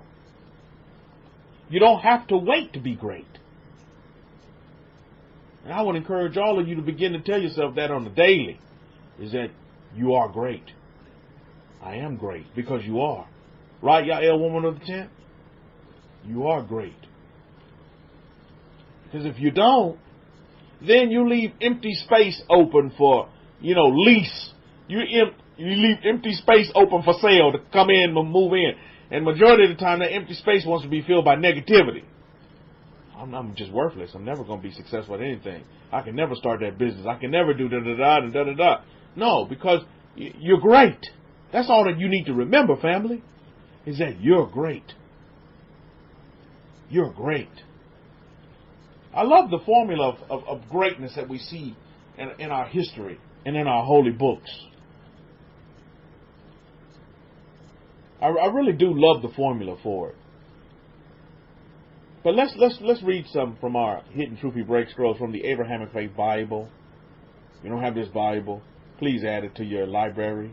It's really going to assist you with understanding the true meaning of the history of the Hebrews. I mean, my goodness, you have world over many, many countries celebrating the birth of a baby Jew, Yeshua ben Yosef. Baruch Hashem. Is our Torah not forever? It truly is. It truly is. Because, you can dress it up and put all kind of lights on it, but at the end of the day, you're celebrating the birth of a baby Jew. Right? Let's face it, that's what it is. Now, it's been dressed up. Torah is forever. No matter how you try to dress it up, the Torah is forever. It will stand forever. No matter how much you try to cover it up and condense it and try to hide, the facts on the ground, is the Torah is going to stand forever. Our way of life is going to stand forever. Our history is forever. El Olam Ba'ed, forever. What other people have had their history recorded like the Hebrews have had their history recorded? I mean, what other people have it recorded the way? And it's so popular that it's been distributed worldwide. It's been published and been one of the best-sellers, best-selling books for a very, very long time. What other people have the Muslims had that done to them? Have the Christians and, have the Baptists had it done? The Pentecostals? Think about this for a minute. Actually, all of those people that I named off to you, all of those particular religions have adopted from the history of the Hebrews, from the family of Jacob, from the children of Yisrael. They have taken from and have adopted some of our ways and have applied them in some way, shape, form, or fashion. Beautiful, beautiful, beautiful. In no way should we condemn the nations that we've been dispersed in this day. There's no reason, no rhyme to condemn them. Light doesn't condemn. Light just does. It's just there. We don't condemn. We don't judge. Light don't judge. It just shines. Those that are like it, those that are of like-mindedness or that like it will be attracted to it, whilst others won't, and they'll run from the light. That's just what will happen. Light doesn't have to speak. It just does. So we look at this history in our holy books, and we read about our holy history once again. We look at Genesis chapter 30. I'm going to start Genesis chapter 45. I'm going to start at verse 1 there. Then Joseph could not restrain himself before all those who stood by him, and he cried out, "Make everyone go out from me." So no one stood with him, while Joseph made himself known to his brothers. You must understand one thing in family. Sometimes there's rivalries. We see it in our history. There's sibling rivalries. There's jealousies. There's all these negative factors that first derive from a family, especially when you have a big family. You see? Look at Genesis 45 and 2. And he wept aloud, and all Mitzrayim, and all the Egyptians, and all the house of Pharaoh heard it. Look at verse 3. Then Joseph said to his brothers, "I am Joseph. Does my father still live?" And his brothers could not answer him, for they trembled in his presence. Look at verse 4. And Joseph said to his brothers, "Please come near to me." And they came near, and he said, "I am Joseph, your brother, whom you sold into Mitzrayim, into Egypt." Selling brothers within the family? Look at verse 5. Now, therefore, be not grieved, nor angry with yourselves, because you sold me here. For Elohim sent me before you to preserve life. My goodness. The Torah, the mantra of the Torah is to do what at the end of the day? Preserve life. Not to stick with the religious mumbo-jumbo and follow all of the letter of the law, but at the end of the day, to preserve life. Behind all that bad is good, right? Behind all that, okay, yeah, Judah takes them and sells them and sells them away to his cousins. Other brothers had intentions on killing him, but just couldn't gird up their loins to do so. So Judah steps in and sells his brother, Joseph, sells him off. All this bad happening. When it has a bigger meaning to it, that there's good in it. All this bad, you can find the good in it. For Elohim sent me before you to preserve life. Torah is the life preserver. And at the end of the day, I want all of you to remember that, family members. Don't get caught up on the letter of the law. This is where most people fail. This is where a lot of folks miss their mark. This is where a lot of folks miss their mark. Is they get caught up on the letter of the law and not the true meaning, the spirit of the law is to preserve life. If something were to go down on the Shabbat to where there's an incident that happens in your home, maybe your dog or, a family member is injured, will you not take that family member to the hospital on Shabbat? Just like Yeshua ben Yosef.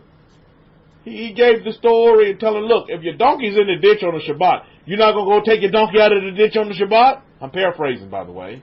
Of course you're going to go take your donkey out of the ditch on the Shabbat. Nobody wants his donkey in the ditch, right? The preservation of life. At the end of the day, regardless of what event, what situation, what experience you may be going through right now, don't focus on the negativity. Don't focus on the dark and the doom and the gloom and all the bad, but look for the good in it. How many of you can attest and ascribe to the fact that in your darkest days, when you go back and play Rewind, you realize that those dark days brought you to light. Those dark days brought you to success, brought you to happiness, brought you to joy. But you have to go through those dark moments, those, bad experiences to help you realize. You see, you don't have a high appreciation for being in paradise today unless you've been through some hell. How many of you know what I'm talking about? Because then it gives you a high appreciation for having peace, love, joy, and happiness around you. When you've been through hell and you had a lot of hate around you, a lot of animosity around you, You appreciate the quiet times now that you have, that you can meditate, and that you can focus on self, and that you can deal with yourself, and that you can begin to expand self. It's beautiful. The dark times, even the things that you saying, well, Rabbi, no, you don't know my situation. My situation is bad. You don't think Joseph's situation was bad? You don't think Judah was running around, in his mind? Judah's still thinking that his brother's dead when he didn't have clarification of it. Judah didn't bury Joseph's body, but yet Judah's saying, yeah, well, one of my brothers is dead, just wrote him off as dead, but didn't have the substance to prove it, but just making statements. When the very brother that he's saying dead is staring him in the face. He's actually bowing down to him. Isn't that something?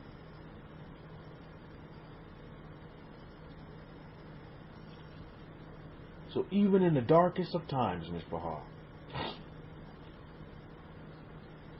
you see, we have an incoming president that's even saying that with this corona COVID virus, blah, blah, blah. We still have some dark times ahead of us. Well, this is where you come in as that great nation. And you infuse light in that and say, no, there's not going to be no dark times over here, sir. All due respect, President of the United States, I'm Israel, and you're in the presence of greatness. And everything's going to be great in my family. You see? I'm Israel. I'm greatness. You can't dampen my greatness. I'm great. And I'm getting greater. I've been promised greatness, so that's what I'm promised it. It's given to me. It's a given to be great.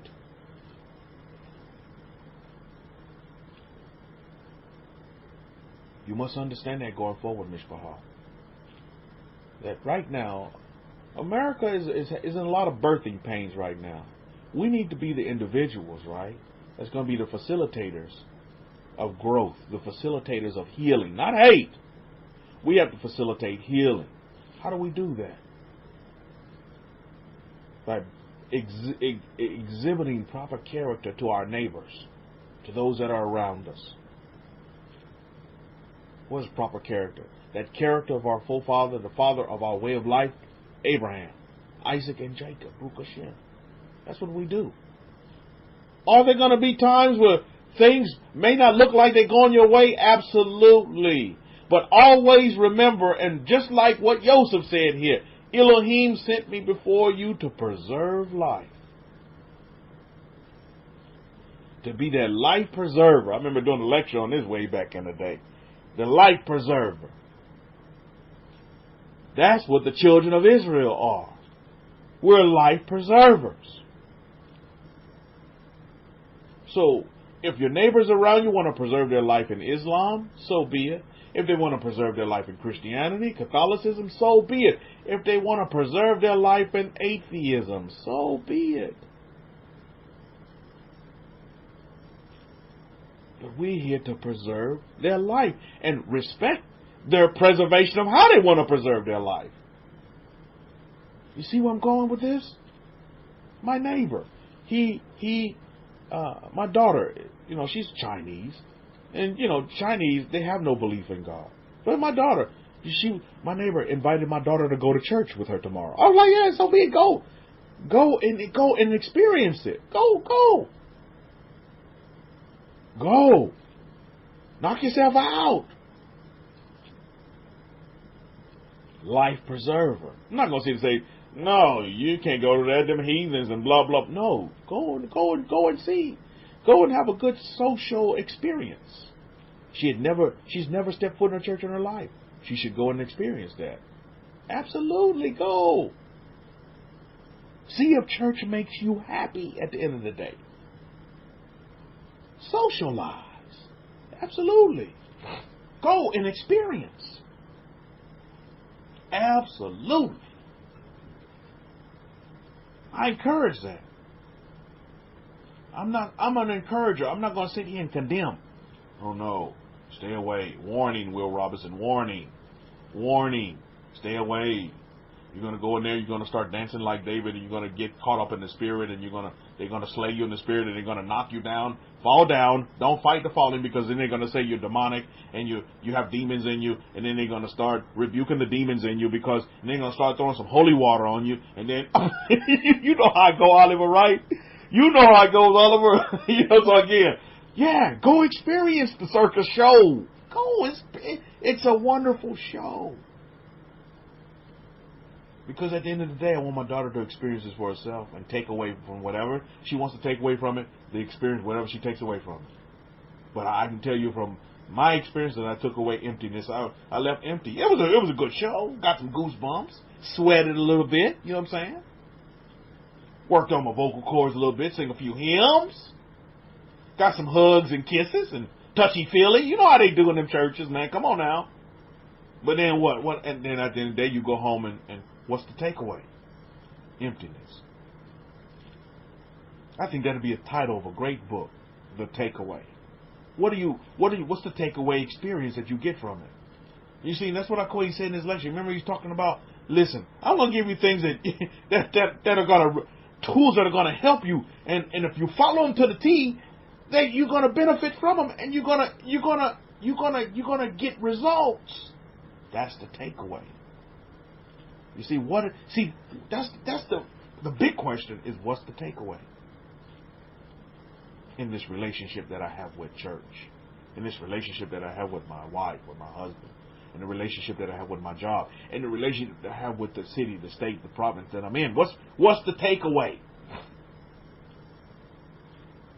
You see, a lot of people, I don't know if you've been following this, Akoin, but there's been a mass exodus out of a lot of these states here in America, these so-called New York, these big states that they're not California. There's been a mass exodus, not only of people, but of companies and investment firms that are just leaving these places, and they're looking for a better takeaway at the end of the day. That's what they're looking for. I like that word, takeaway. You know, you hear the word takeout a lot these days, right? But what's the takeaway? What are you taking with you that's going to use? What have you gained from the experience that's going to be utilized to help to facilitate and fuel your greatness? Gregory's 2021. I want you all to remember, family, be mindful of the fact that we're life preservers. No matter what road, but you don't understand, Rabbi. I'm not here to try to understand. I want you to realize that you're great and we're life preservers. We're not here to divide. We're here to multiply.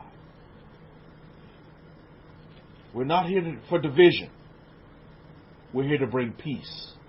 You where you are, great nation. How many of you in this room right now affirm to be in great nation? You affirm to be great nation? Let me see. Let me hear from you. You affirm to be great nation. You say, yeah, Rabbi Kefa, I'm great nation. If you're great nation, then that's your role, is to, wherever you are, great nation, because, newsflash, how many of us right now in this room are in Israel today? And that brings me to another question. Do you have to be in Israel to be great? I submit to you not. And you're gonna see this pattern in our holy books right before our very eyes. You see, because Joseph is explaining it to his brothers right now. He's saying, now therefore, look at verse 5 of Genesis 45. Now therefore, be not grieved, nor angry with yourselves, because you sold me here. For Elohim sent me here, sent me before you to preserve life.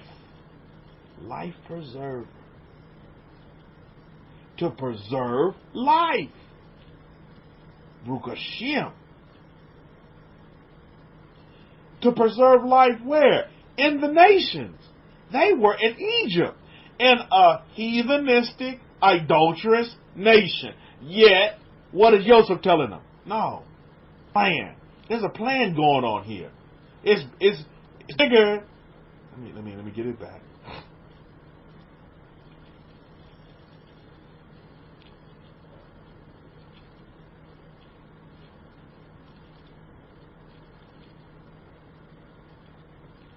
So Joseph is telling them that there's a plan here. Yeah. So Joseph is telling them that there's a plan here. And this plan is bigger than you selling me into slavery. There's a bigger plan. It is bigger. There's a bigger picture to this. What is that bigger picture? Is that the preservation of life. And not only the preservation of life, but again, another one of the totem poles of the Torah is to be great and to be abundant and to multiply. All of these things that we see being played out in the nations. Great nation. The great nation that you are. Tell yourself that daily. I am a great nation. I am a great nation, because you are. And you don't have to be in Israel to be a great nation. And you don't have to wait to be a great nation. You don't have to wait to be great. You're great now. Well, I never got around to the greatness part, Rabbi. I'm too concerned with, being mediocre and mediocrity and barely squeaking in. No, we're not trying to barely squeak in here. You're already in, my friend.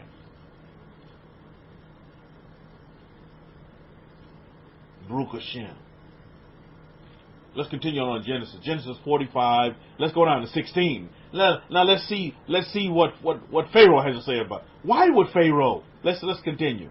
Genesis 45 and 16. Now the report of it was heard in Pharaoh's house, saying, Joseph's brothers have come, and it pleased Pharaoh and his servants well in their sight. Look at verse 17. And Pharaoh said to Joseph, say to your brothers, do this, load your animals and depart and go to the land of Canaan.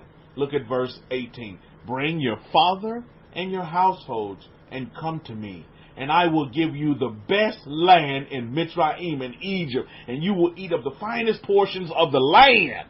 Stop. I'm going to stop right there. I'm going to give you the best lands. You see what greatness does? I'm going to give you the best. Now, why would Pharaoh do this? Did Pharaoh do this because, he's just such a kind-hearted man, and he's doing this out of the kindness of his heart, to give him the best lands? Now, for you in America, or maybe you, wherever you may be, what would be, in the country that you're in right now, great nation, what would be considered the best land? I want you to name it.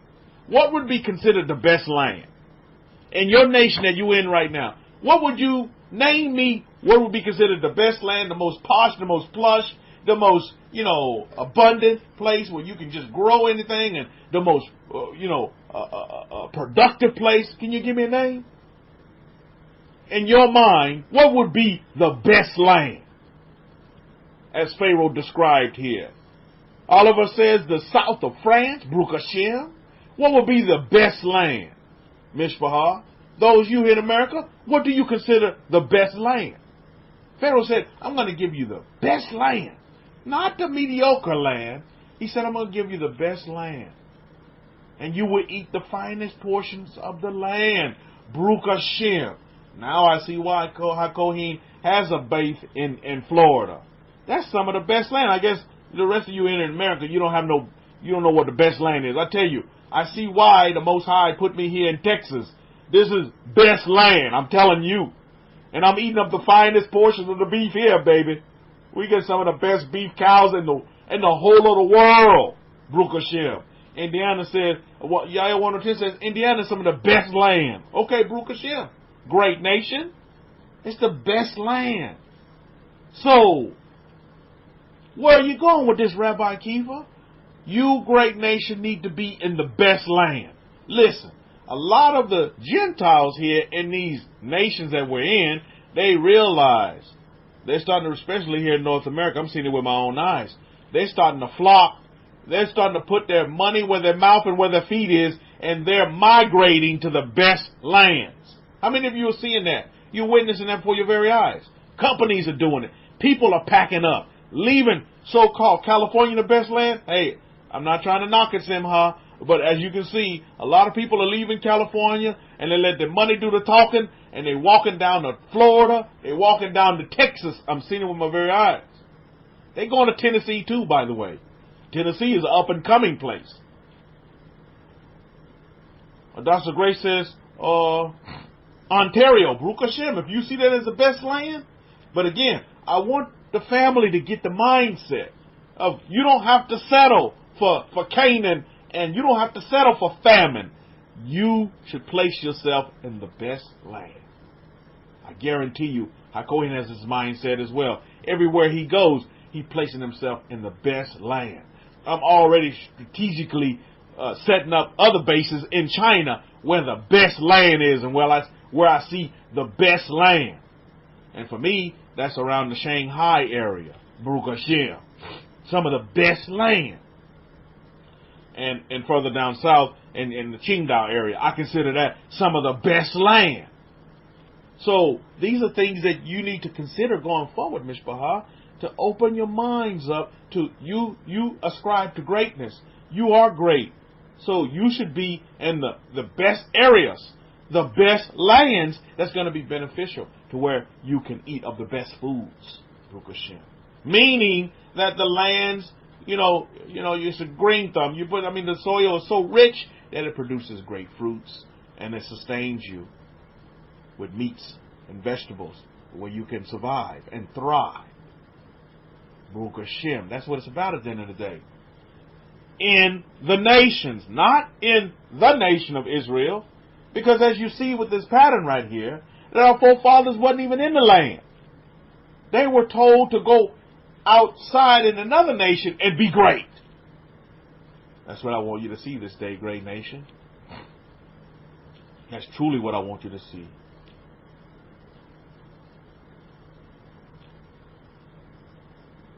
So Pharaoh goes on at the end of verse 18 of Genesis 45, and you will eat of the finest portions of the land. Look at verse 19. Now you are commanded, do this, take carts out of the land of Mitzrayim, out of Egypt for your little ones and your wives, and bring your father and come. Look at verse 20. Also, do not be concerned about your goods, for the best of all the lands of Mitzrayim, of Egypt, is yours. Baruch Hashem. Want to talk about a great nation? This is what it's about. Now, here's my question to you. Why would Pharaoh be so giving? Why? Why would this Pharaoh be so giving to Joseph and Joseph's family? Huh?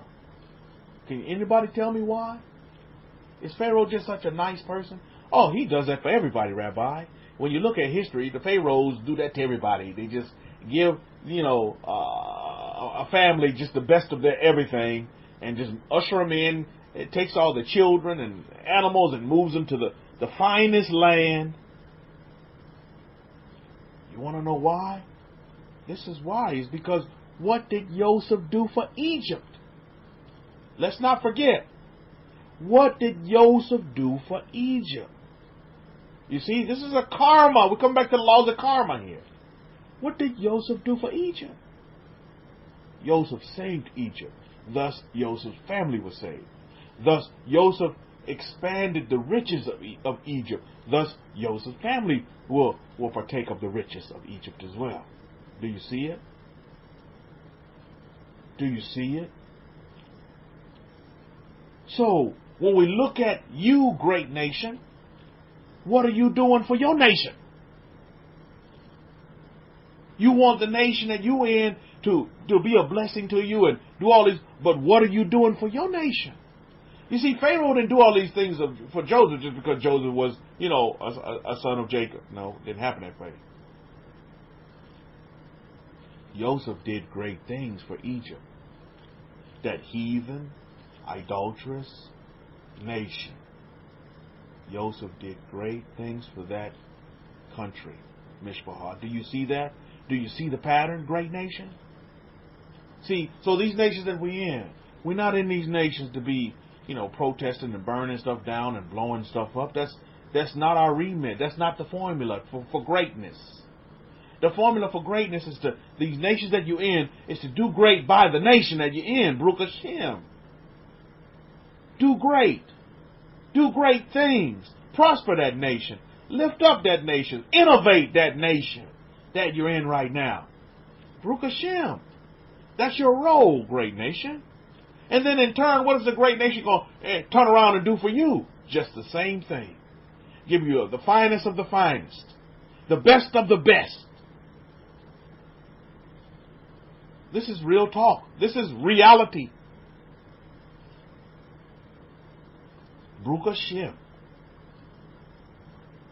Once great, always great, right? Have we lost our greatness?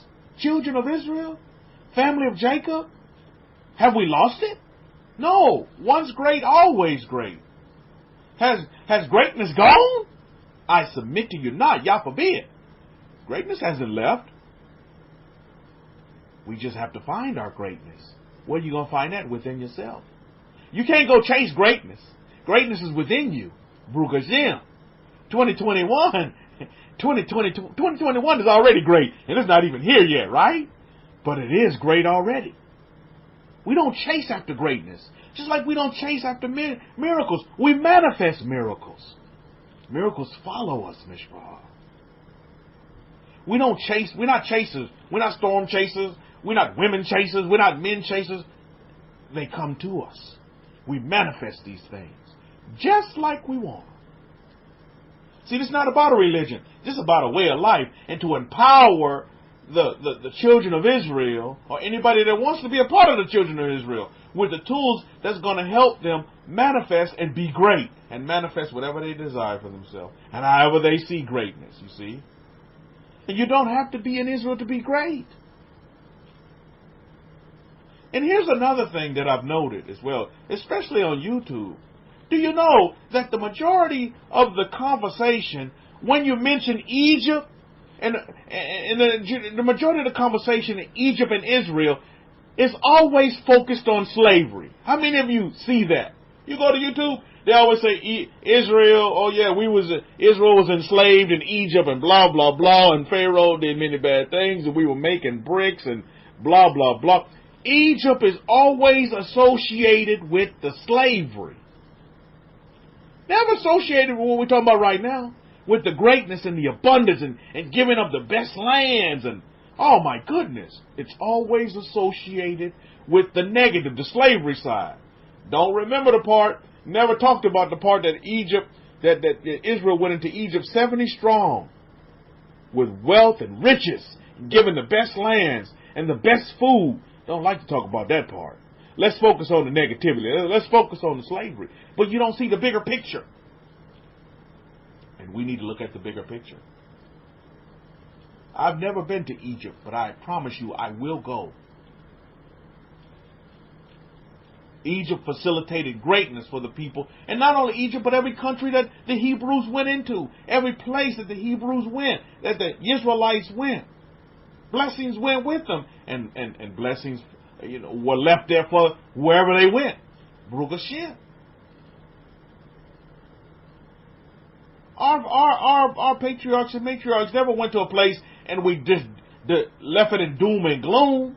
No. We left them better than we found them. I would encourage you all great nations to leave your countries in a better state than you found it. Baruch Hashem. Let's go down to Genesis and chapter 46 and verse 1. So Israel took his journey with all that he had. This is after Jacob was finding out that Joseph is still alive. Baruch Hashem. Now Jacob becomes Israel all of a sudden. That's great. He's got his spirit back. He's got his mojo back. He's back. So Israel took his journey with all that he had and came to Beersheba and offered sacrifices to the Elohim of his father Yitzhak. Baruch Hashem. Always remember. Look at verse 2 of Genesis 46. And Elohim spoke to Yisrael, to Israel, in the visions of the night and said, Yaakov, Yaakov. And he said, here I am. Baruch Hashem. That I am, right? Look at verse 3. And he said, I am El. I am the power, the Elohim of your father. Do not fear to go down to Mitzrayim, to Egypt. For I will make you a great nation there. Where is it going to be made a great nation? Israel's going to be made a great nation outside of the nation of Israel. This is where we're going to become great. See, this is the phase we're going into, family. We're going into greatness now. Gregory's 2021, Gregory's 2020. We're ushering into greatness. Now it's time to be great. Now it's time to realize how great you really are. We're great. I will make you a great nation there. Where? In Egypt. Wait a minute. Egypt was associated with Pharaoh and making bricks and blah, blah, blah. Remember? That's what they want you to remember. Israel was made a great nation in Egypt, in a heathen nation, in an adulterous nation. Newsflash. Newsflash. How come he said Jacob did the exact opposite of what the so-called Israelites teach? Yeah, right, teaching in the U.S. today. You're absolutely right, Akohi. He did the exact opposite of what the so-called Israelites teach in the U.S. You see, what they teaching you in the U.S., let me expound on what Akohi just said there. You know what they teaching? You need to come off the grid. We all need to consolidate all of our forces together, burn our passports, and just go off in this little place over here to ourselves and wait. Wait for what? Well, they waiting on Yeshua ben Yosef to come back in all his glory and to do all these wonderful things and to deal with all these evil and wicked people. That's not what we're supposed to be doing, Mishpachah. We're supposed to be facilitators of these great nations and doing exactly what Yosef did. It's to help these nations prosper. It's to help them be great. It's to usher in prosperity and abundance for the nation. Because believe me, Yosef did it. He did it for Egypt. We're not to come off the grid, Mishpachah. Oh, don't take credit cards. They of the devil and blah, blah, blah. I mean, all of this stuff. Don't invest in the stock market. It's of the devil, the Rothschild. I mean, all of this conspiracy theories and da-da-da-da-da-da-da. Money is evil. No, we need to just grow our own stuff and live on a farm. No, I'm living in a mansion. I don't know about you, but I'm in paradise now. Now, if you consider farm your mansion, then so be it. But listen, I'm living in mansions that are prepared for me now. I'm not waiting on this stuff. I'm facilitating my paradise right now because my paradise is now. I'm not trying to come off the grid, start making my own clothes. No, I want to go to Macy's and buy me some clothes. I'm going to Macy's. I'm going to JCP. I'm going whatever makes me happy. I'm going to Ross and buy me some clothes. I'm not going to take the wool off the sheep and make clothes. And I mean, what kind of life is that? But again, that's what's being taught. But it's total counter to the pattern that we see in our holy books on how we need to be living our lives. Living lives of greatness, not seclusion, going hide somewhere, not social distancing and all that mumbo jumbo. That's not what we're supposed to be doing, Mishpachah. You're great. Genesis 46:4. I will go down with you to Mitzrayim, to Egypt, and I will also surely bring you up again, and Joseph's own hand will close your eyes. Do you see the prophecy right there that the master's given? I will surely bring you up again. Yeah, I'm going to go down with you. Yeah, you're going to have some hard times. You're going to do some slavery and blah, blah, blah. You're going to go through some of that, right, Nachshon? As Nachshon enters in all his glory.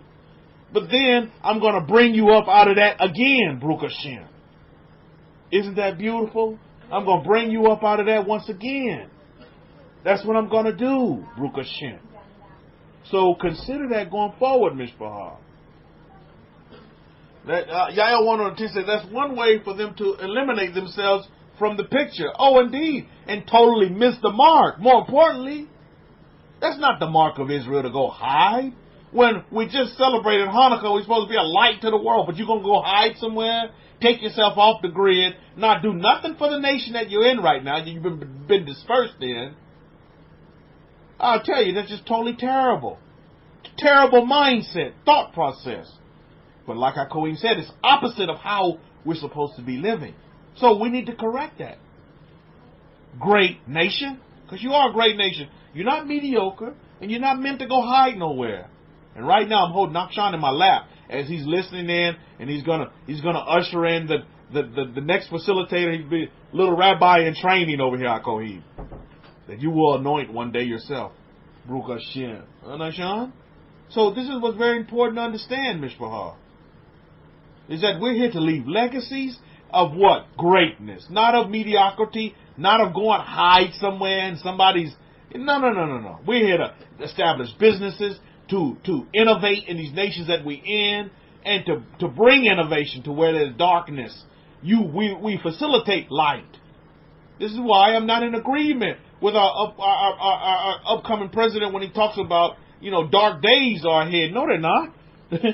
Bright days are ahead, you see.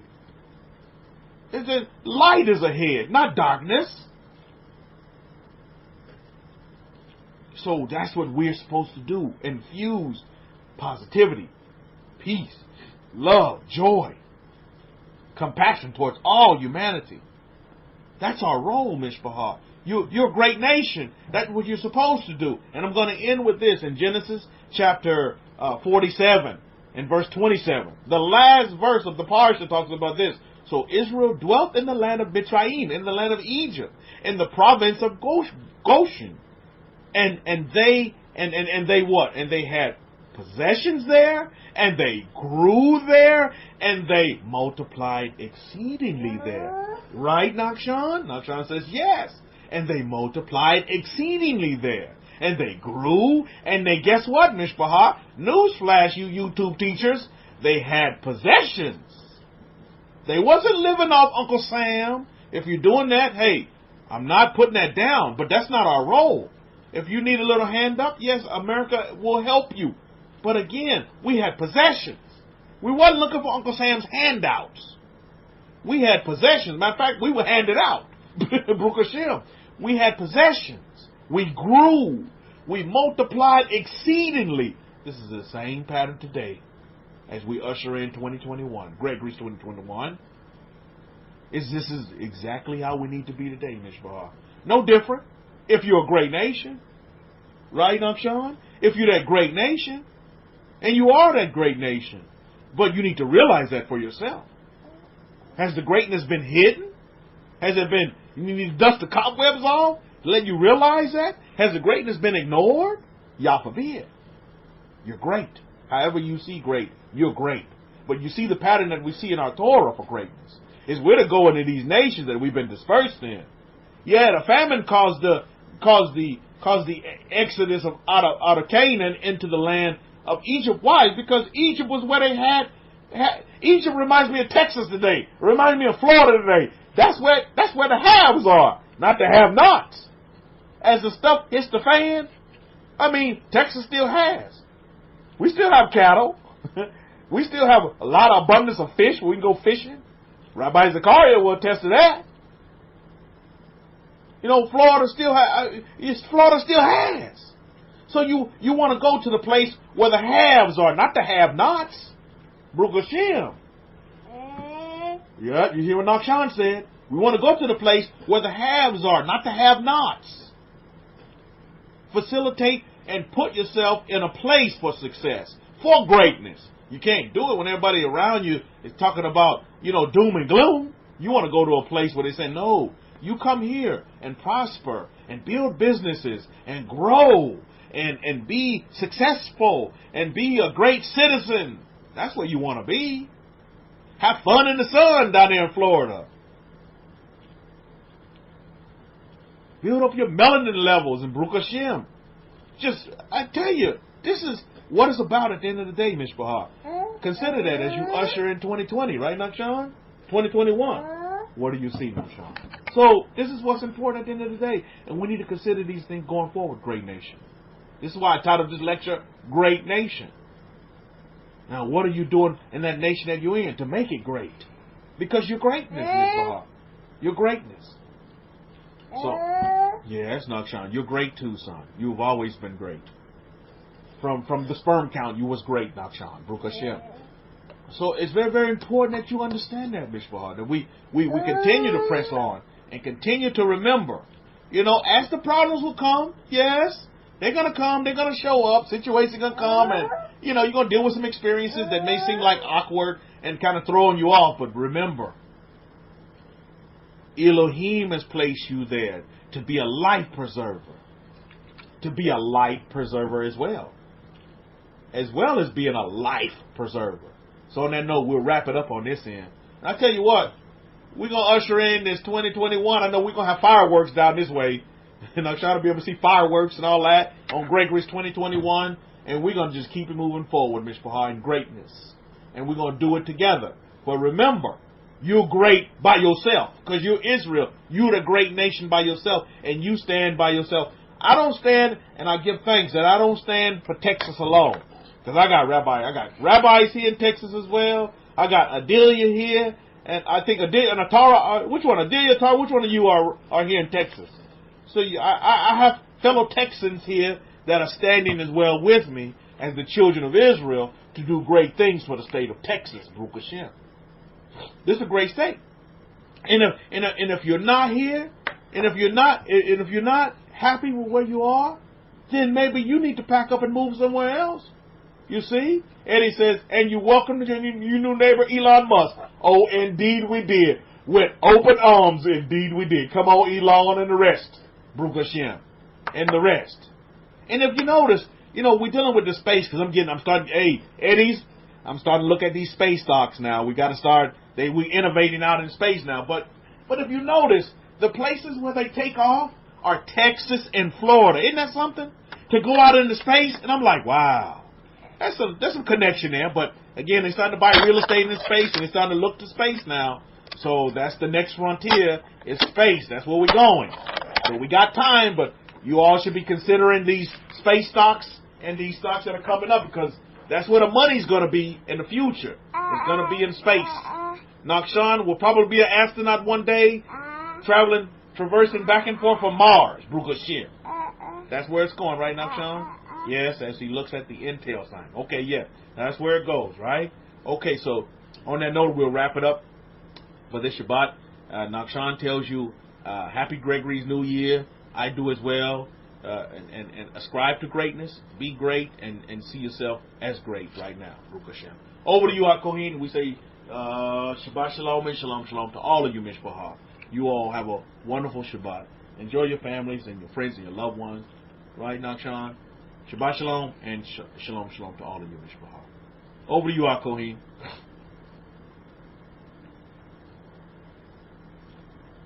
Todah for that, Rabbi Kefa. And if you could send me your end of the message, please, and I'll add it to mine. Other than that, I want to thank all of you for who are with me all this year in 2020, and with all of you for being there. And I would also like you to report back any miracles, any manifestations that came down in 2020 or before that have come to pass, so that we can tell other people who are listening, tell other family that how, you know, it will edify other people who will listen to it. So they know that this is not just a legendary stuff, and, you know, this is not magic, but this is real stuff. This happens. And real miracles, you know, real lives are being changed. People are changing their lives personally, professionally, and family-wise. You know, a lot of things are changing. And yes, Texas is a great state, and a lot of things are happening in Texas. I think Amazon also building a new place over there and putting, I believe, 1,500 or so jobs over there for fellow Texans. So a lot is happening between Texas, Florida, and some other states. So a lot of changes. And I think you're going to see a lot of changes in the year ahead, because as we deal with this virus that's, you know, incumbent in the whole world, I think flights have already stopped. I was about a week earlier to leave England, and then a week later they said everything stopped. They said Europe, you can't fly in. And now they're saying you can't fly out. I think Japan just issued a news that nobody can fly into Japan till February. So my goodness, you know, everybody and their dog is shutting their country and saying that you can't come in or you can't go out. So incredible times, incredible times. These are things that we may have read about plagues in the Bible, but we've never actually experienced one.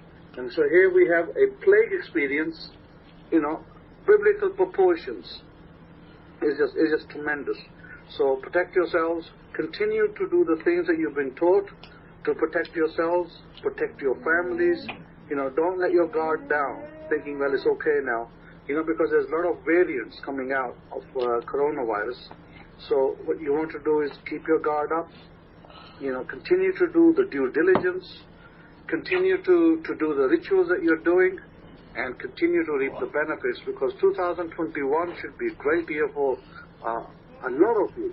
It will be a great year for a lot of you, and whoever puts their substance in will reap the benefits of that substance as well. And I see, some of you are going to come out great, with great blessings in 2021. I just see that now. And I'm so happy, that my students are doing great, and they're going to do even more greater. So I'm really happy about that. I wish you all a exciting, a happy, and abundant new year that's coming ahead. And, from strength to strength, we continue, strength to strength, with Torah in our hands, we continue, and we continue to march. And wherever we can, we help our fellow man, our fellow woman, wherever we can, we assist the nations we are in, because that's where God has placed us, in order that we may help them as well where we can, and help them in their ability to shine as well, because at the end of the day, it's up to Israel to be the light to the nations. So it's our time to be light to the nations, and so shall we be a light to the nations and do all the good that you can, and avoid the naysayers, and avoid the doom gloomers, and even just avoid people that are toxic in your life, and your life will be sailing through beautifully in 2021. And that's where you want to be. Your happiness is a state, and happiness is not something you're going to get when you go to paradise. That's just a little fable that religion likes to tell you, that you'll be happy when you go to heaven. But no, I want to be happy right now. I don't want to be happy when I'm dead and 6 foot under, because by that time I'll be looking for a reincarnation after that. So, Baruch Hashem Yahweh, have a great week ahead, and we'll see you in the New Year's on the other side. Shabbat Shalom, Shalom, Shalom. If you wish to support our work, you can go to www.forever-israel.com or www.Abrahamic-Faith.info, and there is a donate now icon for PayPal, and you can send in a donation of your choice from that particular address. You can also use Cash App, and you can use PayPal directly, and you can send a donation to Shimon63, SHIMOUN63 @yahoo.com, or you can send a donation to $SIMALT with the Cash App. We greatly appreciate your support in this endeavor for us to spread the truth and the correct way for people to better their lives and to serve the God of Israel in their lives. Thank you, and may you be blessed forever. Amen. Amen.